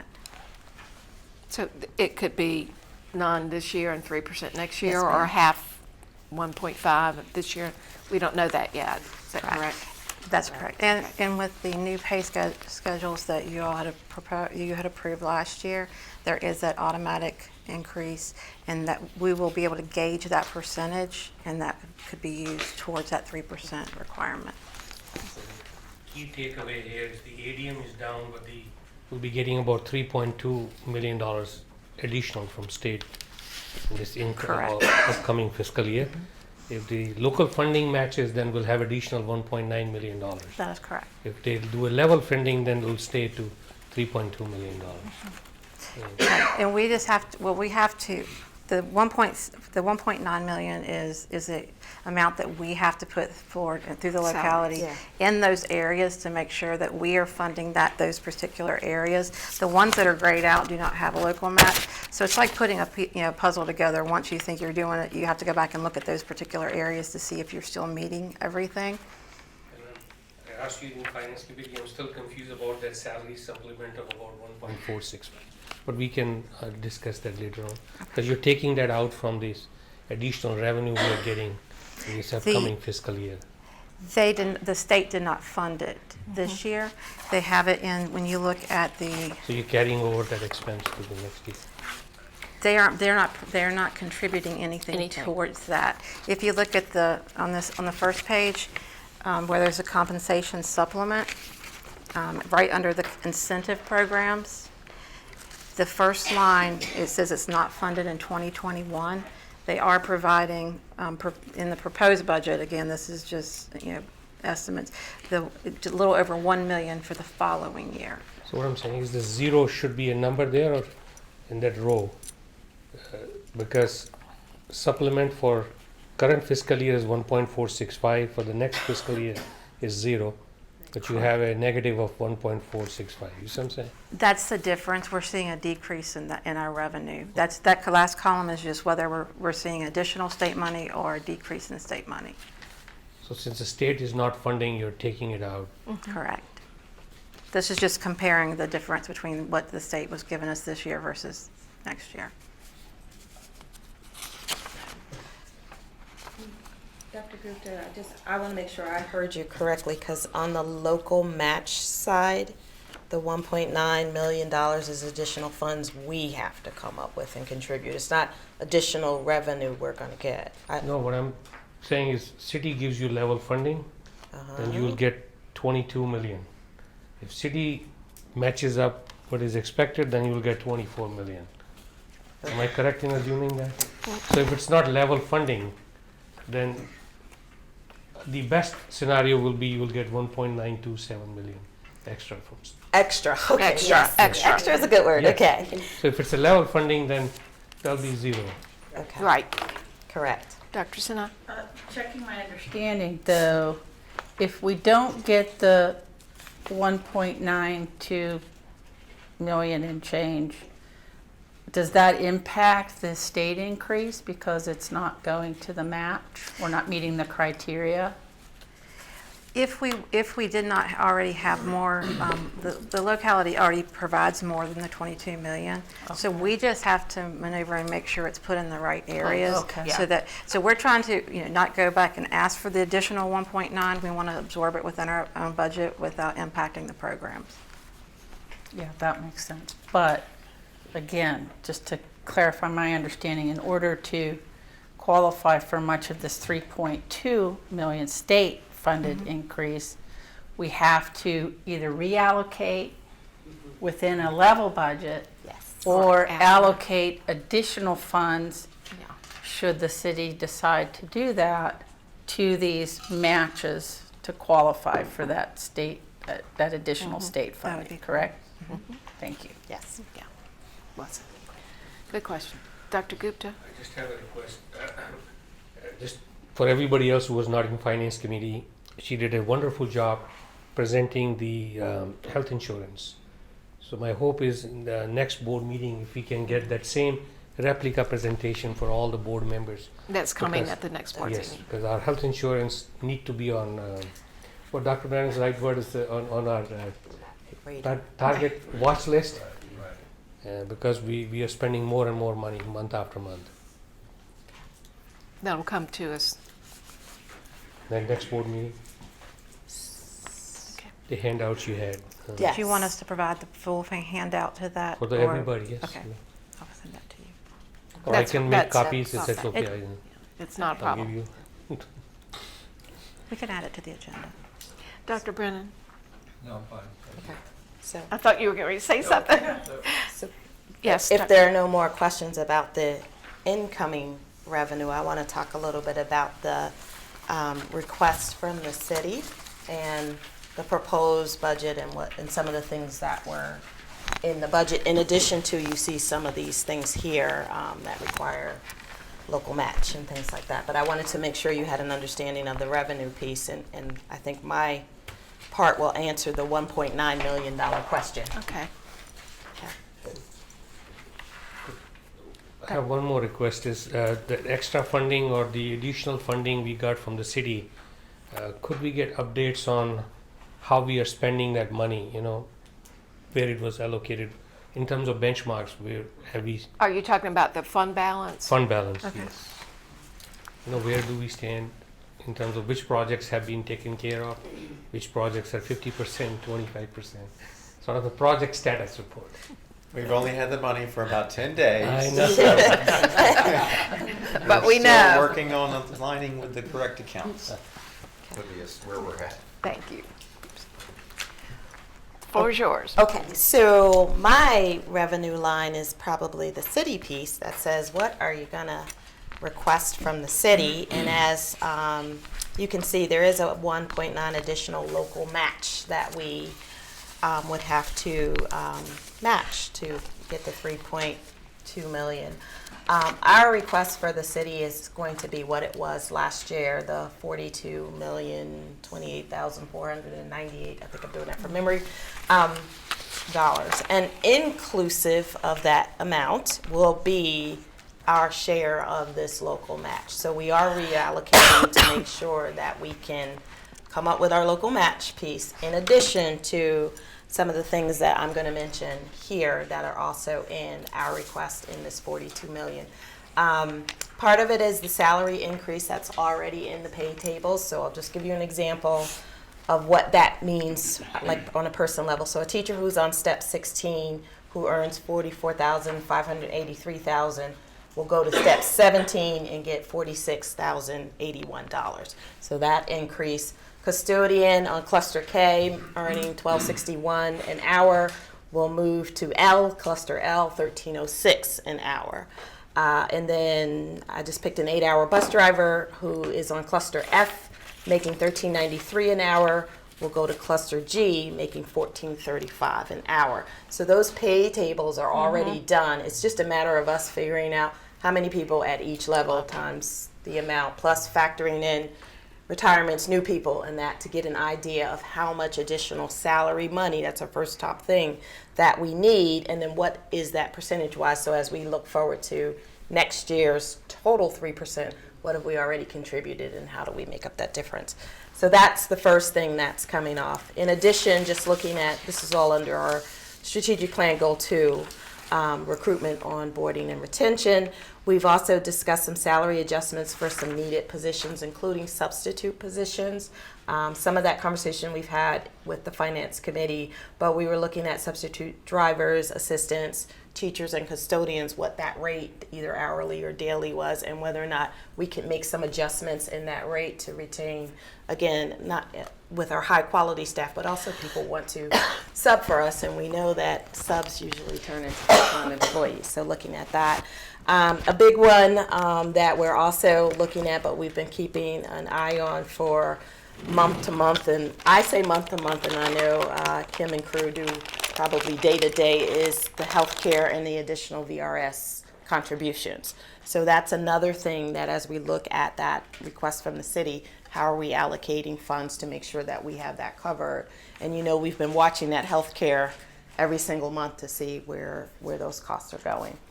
Under goal 1.7, student wellness, quality of life for kids, we are looking at behavior and looking at 2 full-time elementary behavioral coaches. And again, I will say proposals, because nothing is final till we have dollars. But as we're looking at the needs of our kids in our schools, having additional behavioral coaches to address both student behavior and trained staff is something that we looked at.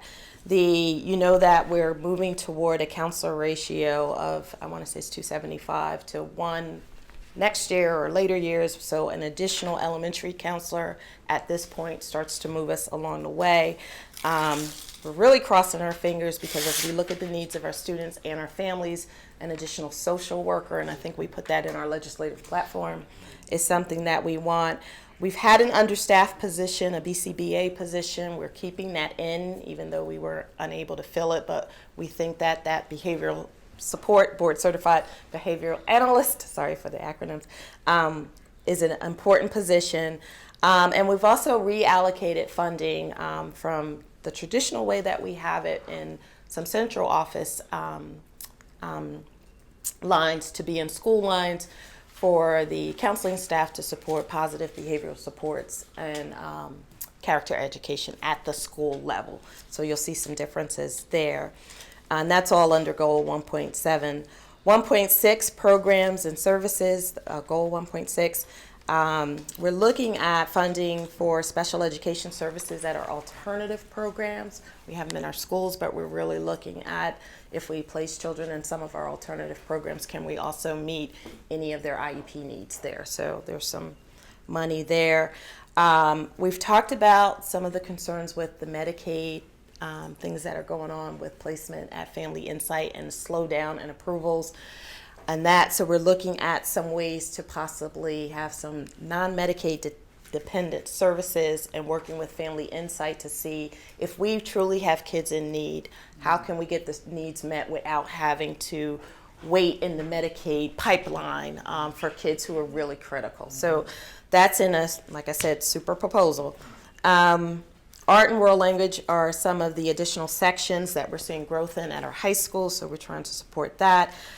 Going back to a reallocation and looking at school level support, our art, music, orchestra, drama, movement ed, and library media programs, you'll see some reallocation of money from central level to school level to support those programs at each school. And you know, we're trying to really build and support the arts and theater and drama programs in our division. There's additional funding in the governor's budget for pre-K, and we had to also add some changes there. Some of it we're looking at even some professional development, which is actually coming up soon on trauma and really looking at trauma at the early childhood level. Athletic trainer, as we have more and more sports teams, and you know, we have we'll get the project status on the practice field at EC Glass. We need more trainer support, so we put in for some part-time trainer support there. And one of the things when we had our public budget rounds was we were looking at the Gov School and possibly increasing some of the seats at the Gov School. So again, all of these are proposals that are kind of being built in there. Nothing is that's right, till we get dollars. Talent development, we really are looking at professional development across the division with particular interest in trauma-informed practices, going back to our needs or behavior, and also very specific to literacy, Orton Gillingham training for staff with our literacy and reading goals. So that is developing our talent. There is under goal 3.2, which is enrollment management. If you go back to the revenue document, you'll see that we are at 42.8 students in the current school year, 7710 projected in next year. And if you look at the color-coded sheet that Kim provided you, you can also see a projection for FY 2022 at 7633. So what we're really looking at, and I think probably in conjunction with the City Schools Task Force, is our enrollment. So we did put in our fund balance proposal to get enrollment management software so that we can take a closer look at our kids, particularly as it pertains to enrollment in our elementary buildings. So you will see continued support for that going forward. The first hour, you all already participated in part one of a fund balance item, which is the BoardDocs Training. So we are getting up and you need more. We'll have more. We're up and running, making that we're up and running with that. And again, that is more to support not only the school board, but I think the community will feel much more connected to and have access to information. So continued support for that is also in the board in our budget proposal.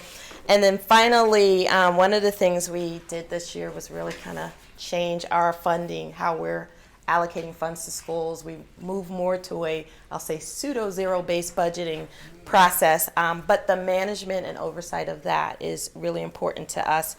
So we are also including some support for a lead bookkeeper, because one of the things we talked about is looking at it, maybe quarterly, if not monthly.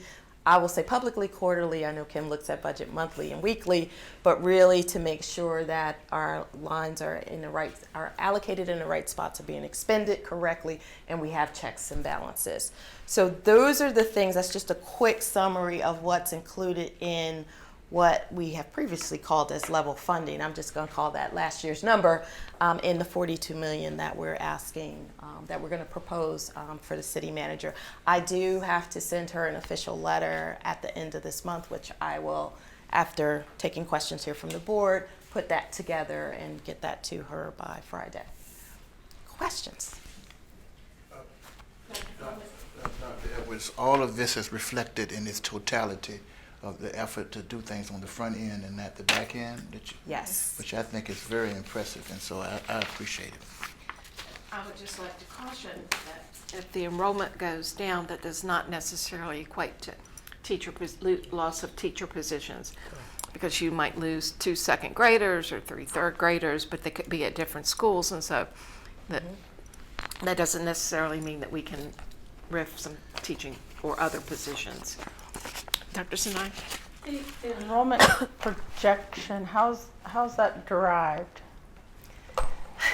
We actually do. Or is that given to you by the state? It's given. That number is given to to us UVA does it. by the state. Yes, we also contract out to get enrollment projections. We look at birth, although all births in Lynchburg are not necessarily Lynchburg children, to see what our projected enrollment is. We look at what percentage of our incoming available kindergartners are coming to us and transition between 5th grade to 6th grade and 8th grade to 9th grade, those areas, to see if we're staying steady.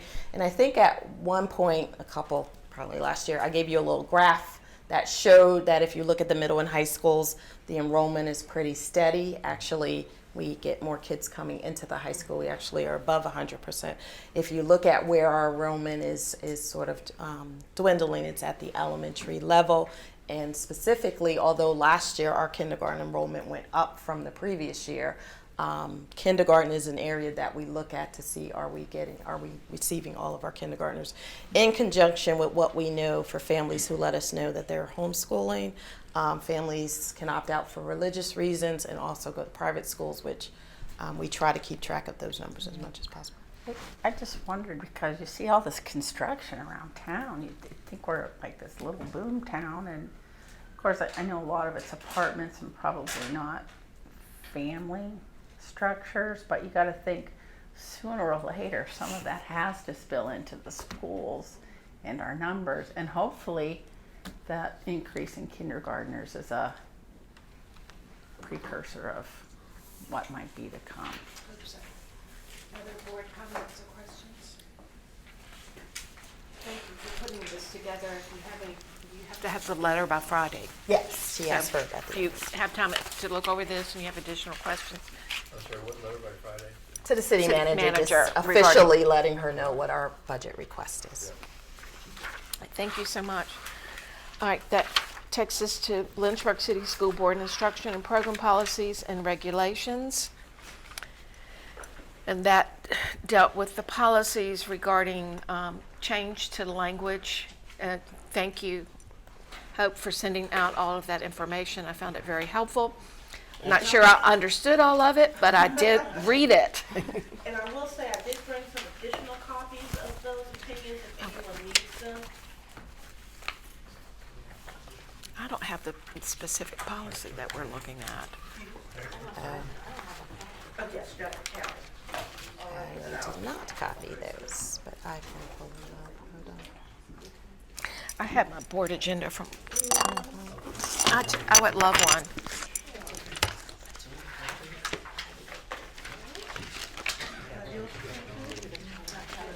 Look, I finally found my, What you have? it was 349 total. I think I'm good. It's not. Thank you. Really appreciate it. I think these will address some of the questions, hopefully.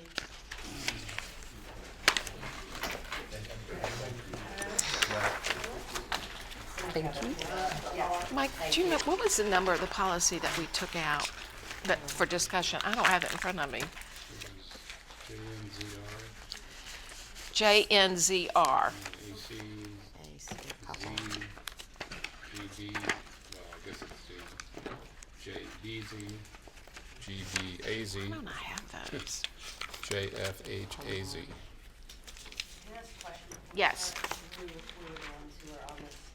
What, and I know, Mike, that you pulled it for question, for concerns. I guess my question was, what was? My main concern was these are LCS policy, copyright policies, so they're like our policies. And the board never gets a chance to discuss these policies from the beginning. The VSBA policies are pretty much routine updates. It's just maybe modified to adjust changes in the state code. That's pretty straightforward. So and I think we all, by subscribing to the VSBA policy updates, we kind of give our assent that we basically are going to accept that. So, from a general review point of view, personally, I'm okay with that. I think that's fine. But with the other policies, the Lynchburg specific ones, we write policy. That's our main function, and we don't really ever get a chance with these. Since we've implemented these working groups, the board doesn't ever get a chance to discuss the proposed policy changes from the beginning. So. And that's on an agenda item for the February meeting to look at the work groups. Formalize that. But this was pulled because of the wording and some words, some concerns, and we asked for some legal background on some of it as well. So I guess my question is, what was the concern? Wasn't sure. The question that I had related to changing the language when it did not fit with what the state code said, or the state, what's written in their language, and that we're adding language that we may not need to add.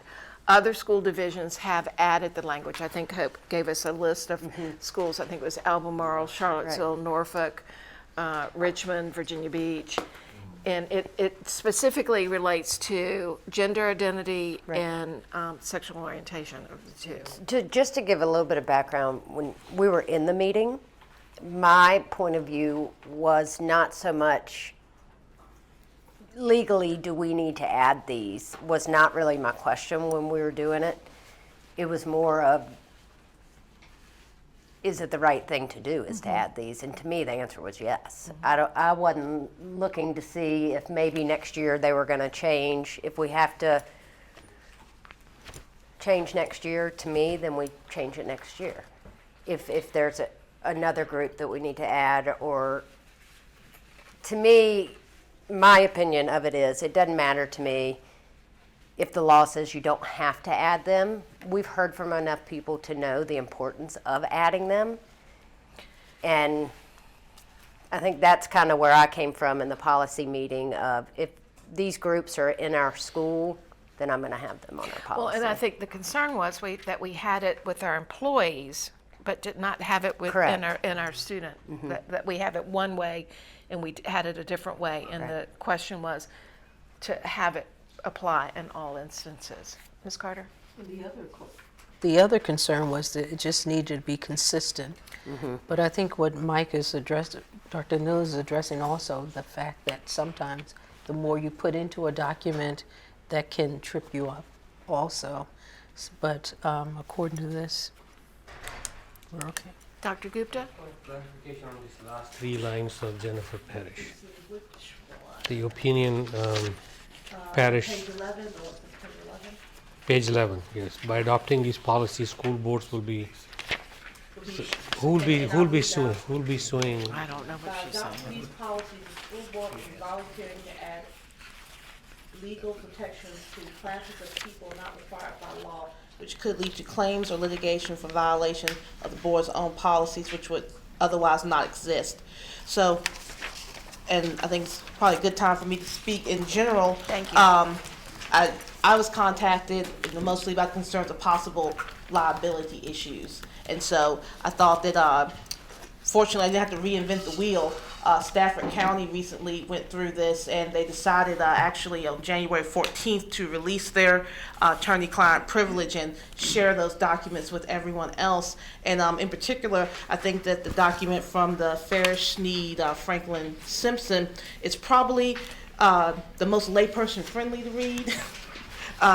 And what the issue overall is that we're just in some legal issues that just have not been settled, dealing with these possible additional classes of gender identity, sexual orientation, and such. And that if a board does decide to make policies, to make sure that you follow your procedures that go with these policies and follow them closely. Because when you're in uncharted territory, nobody ever wants to be that test case and have that case that goes to a higher level or to a federal or state court. So this this school board has some concerns.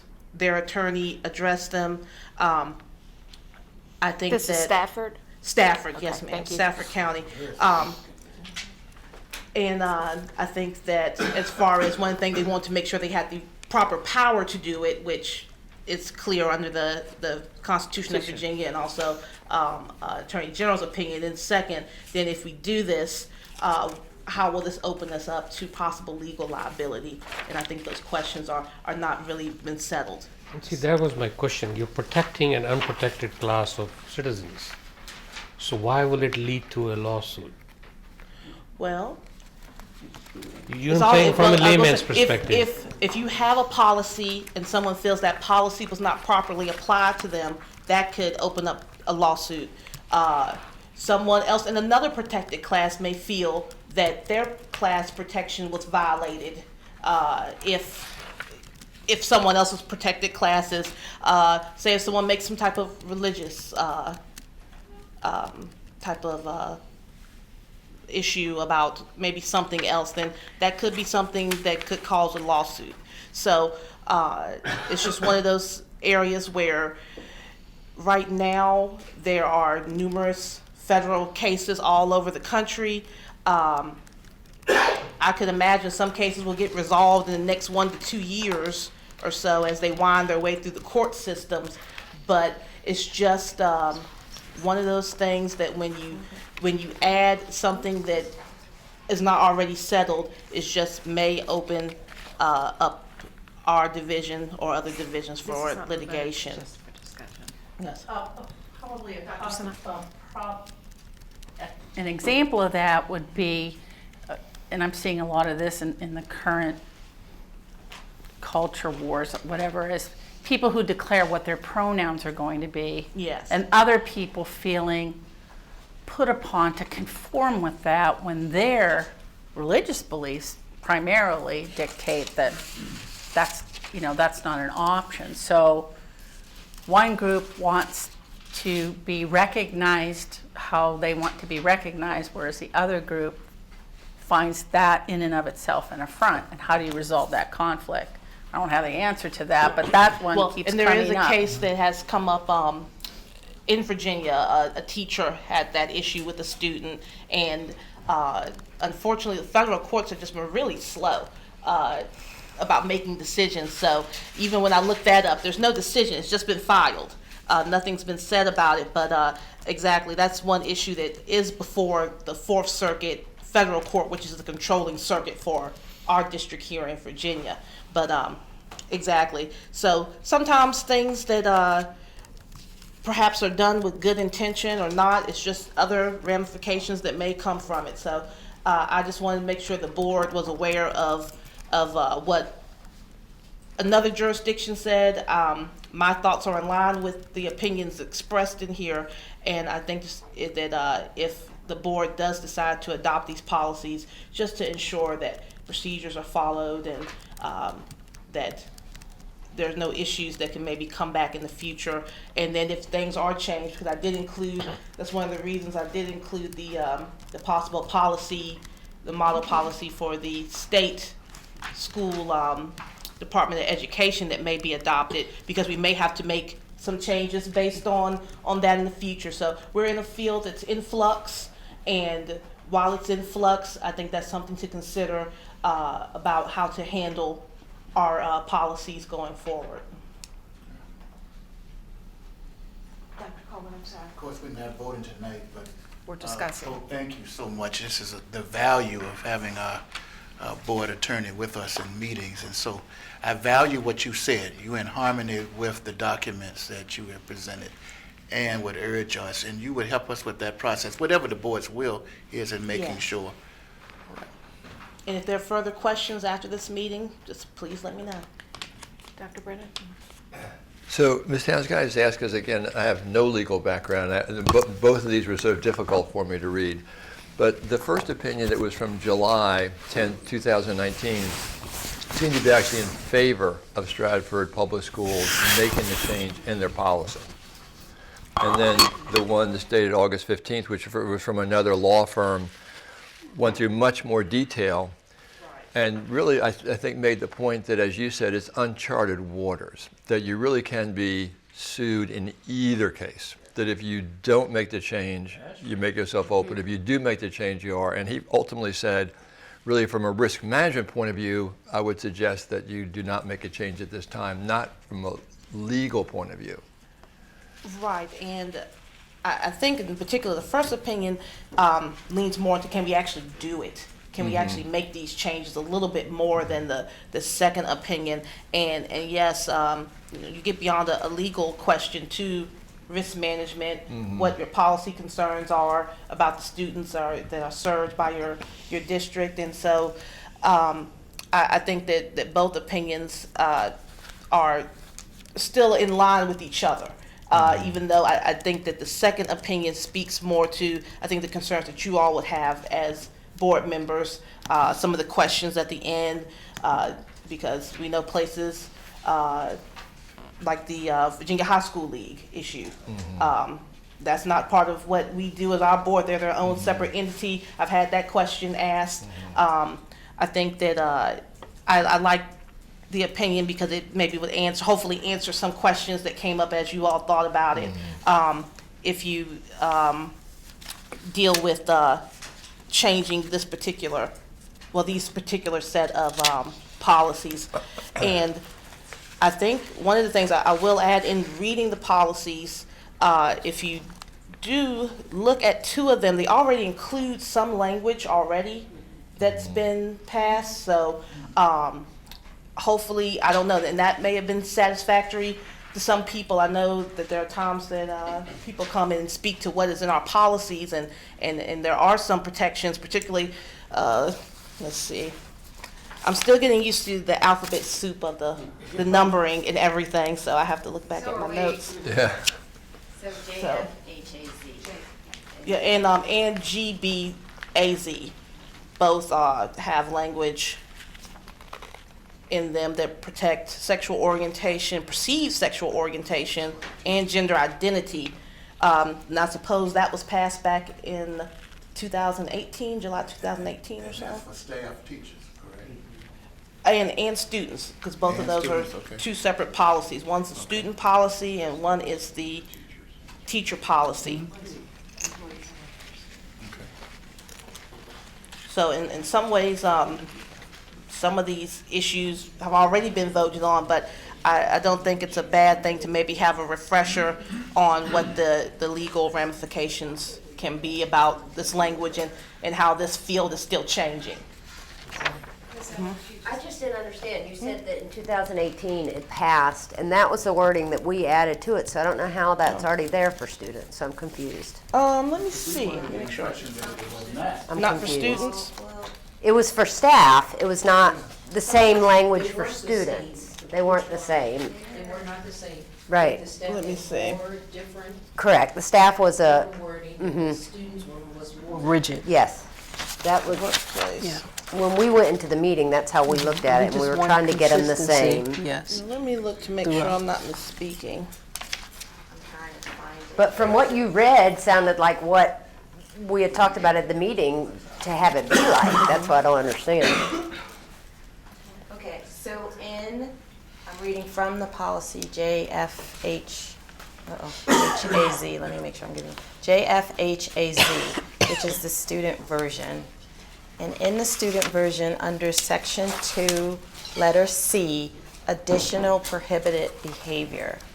And that is where you will see in the second to last line, but not limited to socioeconomic level, sexual orientation, perceived sexual orientation, or gender identity.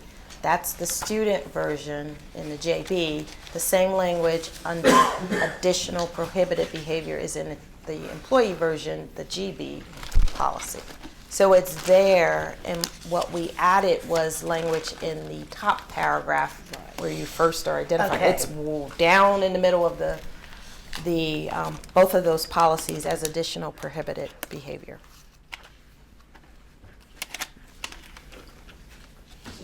To the top. So, Correct. So what in fact do we need to do? yeah. I don't understand now. After this confusion about language is resolved, legal, risk management, but I think there's a right thing to do. So the protections are not there, we should put them in the policy and protect. And I think that's, as the board, you all will make that decision. That's my individual, Yeah, this is, this is not up for just vote. Yeah. This is because we needed It's to the have next this meeting, yes. conversation before we have the vote. And I will say, and there are additional political affiliation, parental status, There are beyond others. just the sexual orientation and gender identity that have been added to some of these policies.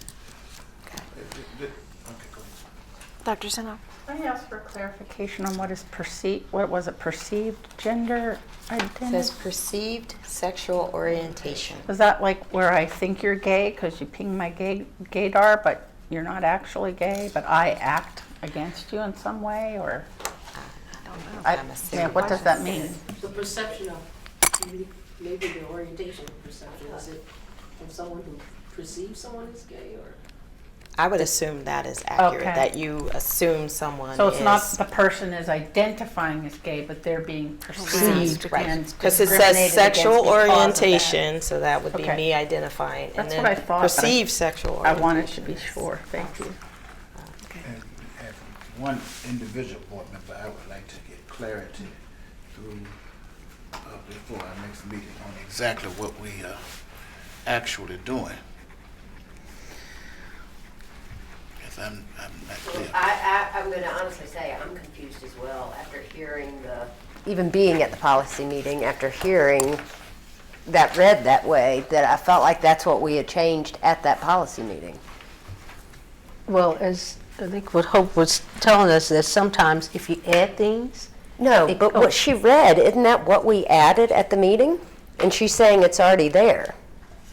Yes. it was Yes. already there. Yes, Some that's things it. are. So- Not for every policy. But not in every. So if you look at the policy as a series of paragraphs, and you look at the second paragraph, even on JFHAZ, in the second paragraph, it mentions sex, gender, race, color, national origin, disability, religion, ancestry, age, marital status, or generic information. That's in the second paragraph. If you go down several paragraphs into it to section 2C is where you'll see the additional behavior. What we were doing in the policy review was saying, okay, we got one thing on top, there's some in the bottom, and then on the other policies, there's not that additional behavior, just trying to clean them all up so that they were similar and that you didn't have language in the top that didn't match language in the bottom and so on. So has the school division through those policies already said that we believe that every student should be valued in that way? So it's just a matter of somebody going and fixing like we had to do with chairwoman, or whatever different things we've done throughout our docket. No, I don't I think see so. your head shaking there. Okay, all right. No, Dr. Sinai. Well, there's the matter of making the language Wait a minute, consistent. let's listen. So that they don't contradict each other or provide an opportunity for confusion. So I agree with making the language consistent, whether you have 3 protected classes or 25 protected classes. They should all have the same language and be consistent. And that was the primary objective, I think, if I understand correctly. But what we have to take into consideration now is how those now can go against each other and create situations that maybe we haven't anticipated. And that's where you get into the implementation and practice of the policy. And we talked about adding training and all those things that would hopefully help, but we have to be clear about how to do those conflict resolutions, or, right? Because that's where you end up with the lawsuits. Right. That's what we're talking about, the unintended Consequences. Correct. adding more and more, and maybe omitting some. By, what's that, omission, commission, but by not really knowing all the ones that we need to add, and how many do we need to add and continue to add? Dr. Coleman. So, Madam Chair, I'm going to go back and reread all of them, which is the proper place. And when I was talking about the chairwoman, Dr. Nillis was nodding his head, and I want to make sure I'm clear on the differentiation, because I'm sure that the differentiation is there. You don't have to do it now, but at the same time, wouldn't this be like everything else? The admin, the attorney would help us. We don't have the skills to navigate the language to protect ourselves against all of the dynamics that you just said, Kim. But it needs to be done, and I'm in favor of it being done. But I don't want to be confused while I'm doing it. Dr. Nillis. I guess I'd like to address the 2C there, where gender identity was already in there, and to me, this is the part that matters. I mean, I have real concerns about liability with adding additional protected classes, like political affiliation. I'm like, where did that come from? I mean, I mean, I don't get that at all. So things like that need to be explained. But C here is additional prohibited behavior. So this isn't federally protected classes. This is like, you can't, well, it's like demeaning or otherwise harmful actions are prohibited.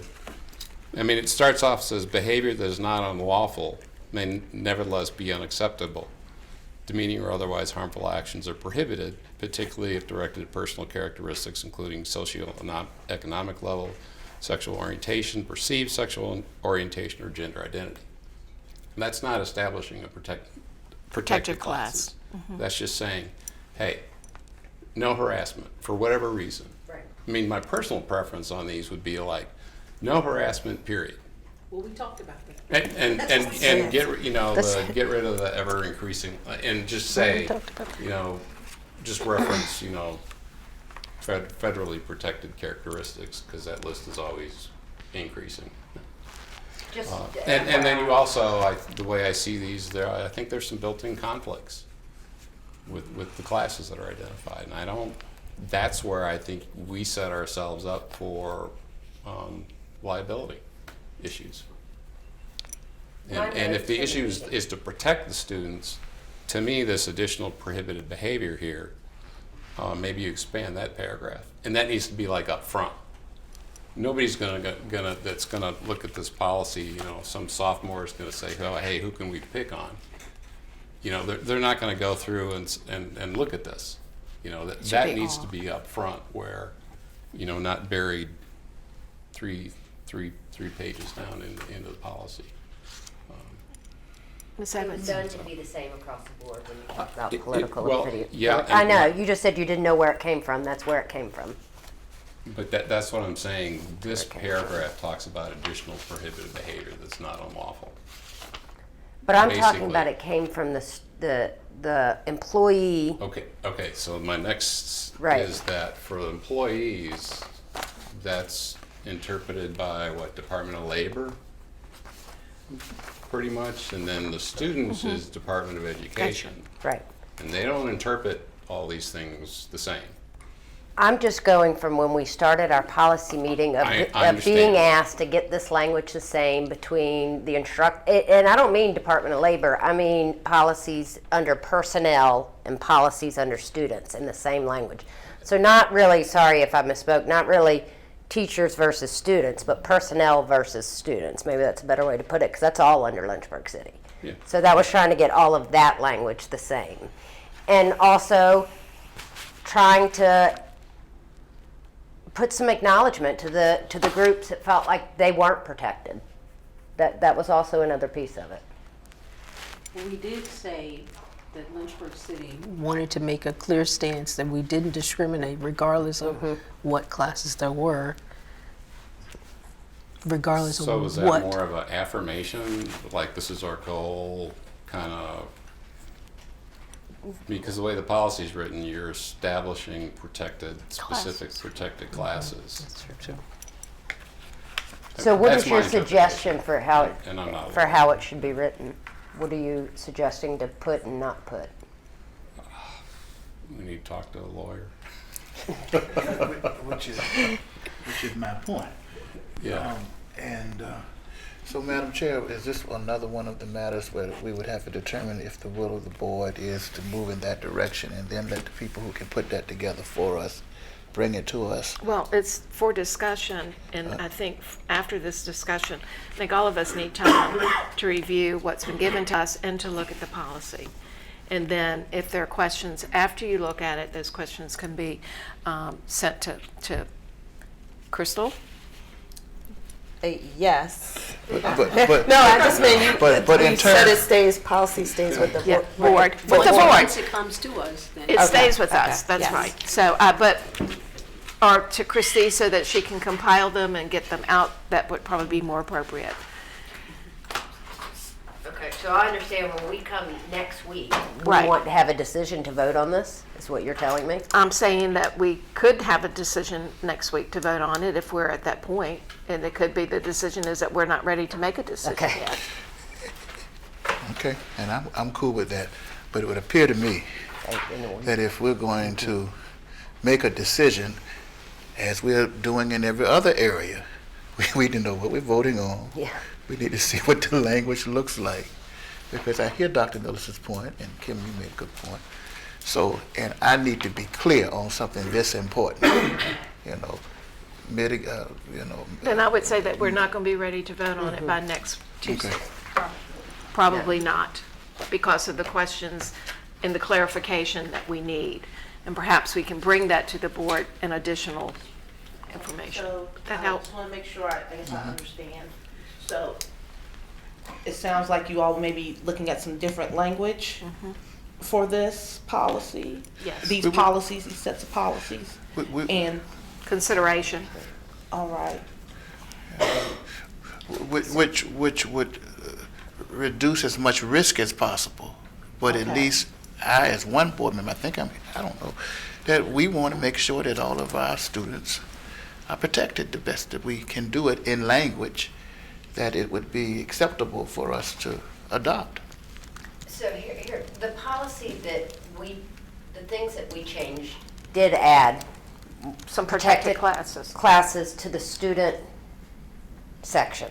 So are you saying, are we saying, yes, we want to keep that, no, we don't even want our original policy because we don't want those to have to deal with that? Like, what are you asking us? To come up with a whole new policy? Well, I think what we've said as a board is that we're not sure about adding new language to policy. Or keeping it?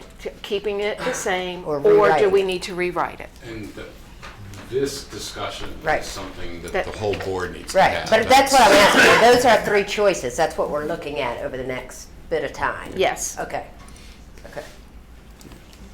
Are we all on the same page? So imagining that this is coming to the board next Tuesday will not happen. Yeah. So don't put it on the agenda. Yeah, yeah. Okay. But we're not putting it on the agenda, but we continue to The discussion, yes. have a discussion, Yes. get the There'll be no action information. on it. that's- Well, no action, but So Right. put it on the But agenda we're not putting it on the back burner not to information. deal with, But to not be for able- action. That's right. Not being tabled. not being tabled. Mr. Hurley. That was my clarification. We're putting it on the agenda to still But not for discuss it, action. but not for action. Okay. I'm not sure there's going to be much discussion in a week. Well, I think it would give us more time to read. And maybe I can look at some other policies and get some ideas together for you. Excellent. If not to present at the board meeting, at least maybe to give that information to you and discuss it with you all individually, if it's, And- because it is a quick turnaround time. It is a quick turnaround time, and one of the things that I read that I thought was the impact on other policies and where this language needed to be consistent, and I think the consistency is important. I saw in the Stafford one that they had a long list of things that they needed to look at in addition to just changing the language in one place, but there were like 10 different things there, and that's what, I think that's important. So what does that do with the other policies? Does that make them, This, how does it impact the ones that we, Lawyer's got to go through all of them and see where the other entanglements are. because there were quite a few. We had, so we pulled five, AC, GB, GBZ, GBAZ, and GFHAZ were five that we saw that had, that where there were implications. yes. Kim? Can I ask that you just send us that list, just the letters, not the whole documents, because we can get them through the website, just which ones we're talking about. Or are they cross-referenced at the bottom? Yeah, they were on the last agenda. Last agenda item. AC, GB, These were all ones that had Z. GBZ, GBAZ, and GFHAZ. J. Oh, J, sorry, you're right, JFHAZ. Yeah. Would you mind? Yeah, I have Yeah, I'll send it to everyone. Right. Okay. I've got it down. Any further discussion? So it's Okay, that takes us to the closed meeting. The school board needs to convene a closed meeting to discuss the following as permitted by Virginia Code Section 2.2-3711A7 for consultation with legal counsel about the case Travell Massey versus Lynchburg City Board, because consultation open meeting would adversely affect the negotiating or litigating posture of the school board. Is there a motion to go into closed meeting? So moved. Dr. Coleman, second. Dr. Nilles, all in favor? All right, we're going to adjourn to room 206. We can't remain in this room? No, because they've got calendars and everything. We need to go up to 206. We've got to have a very specific conversation about when we come out of it.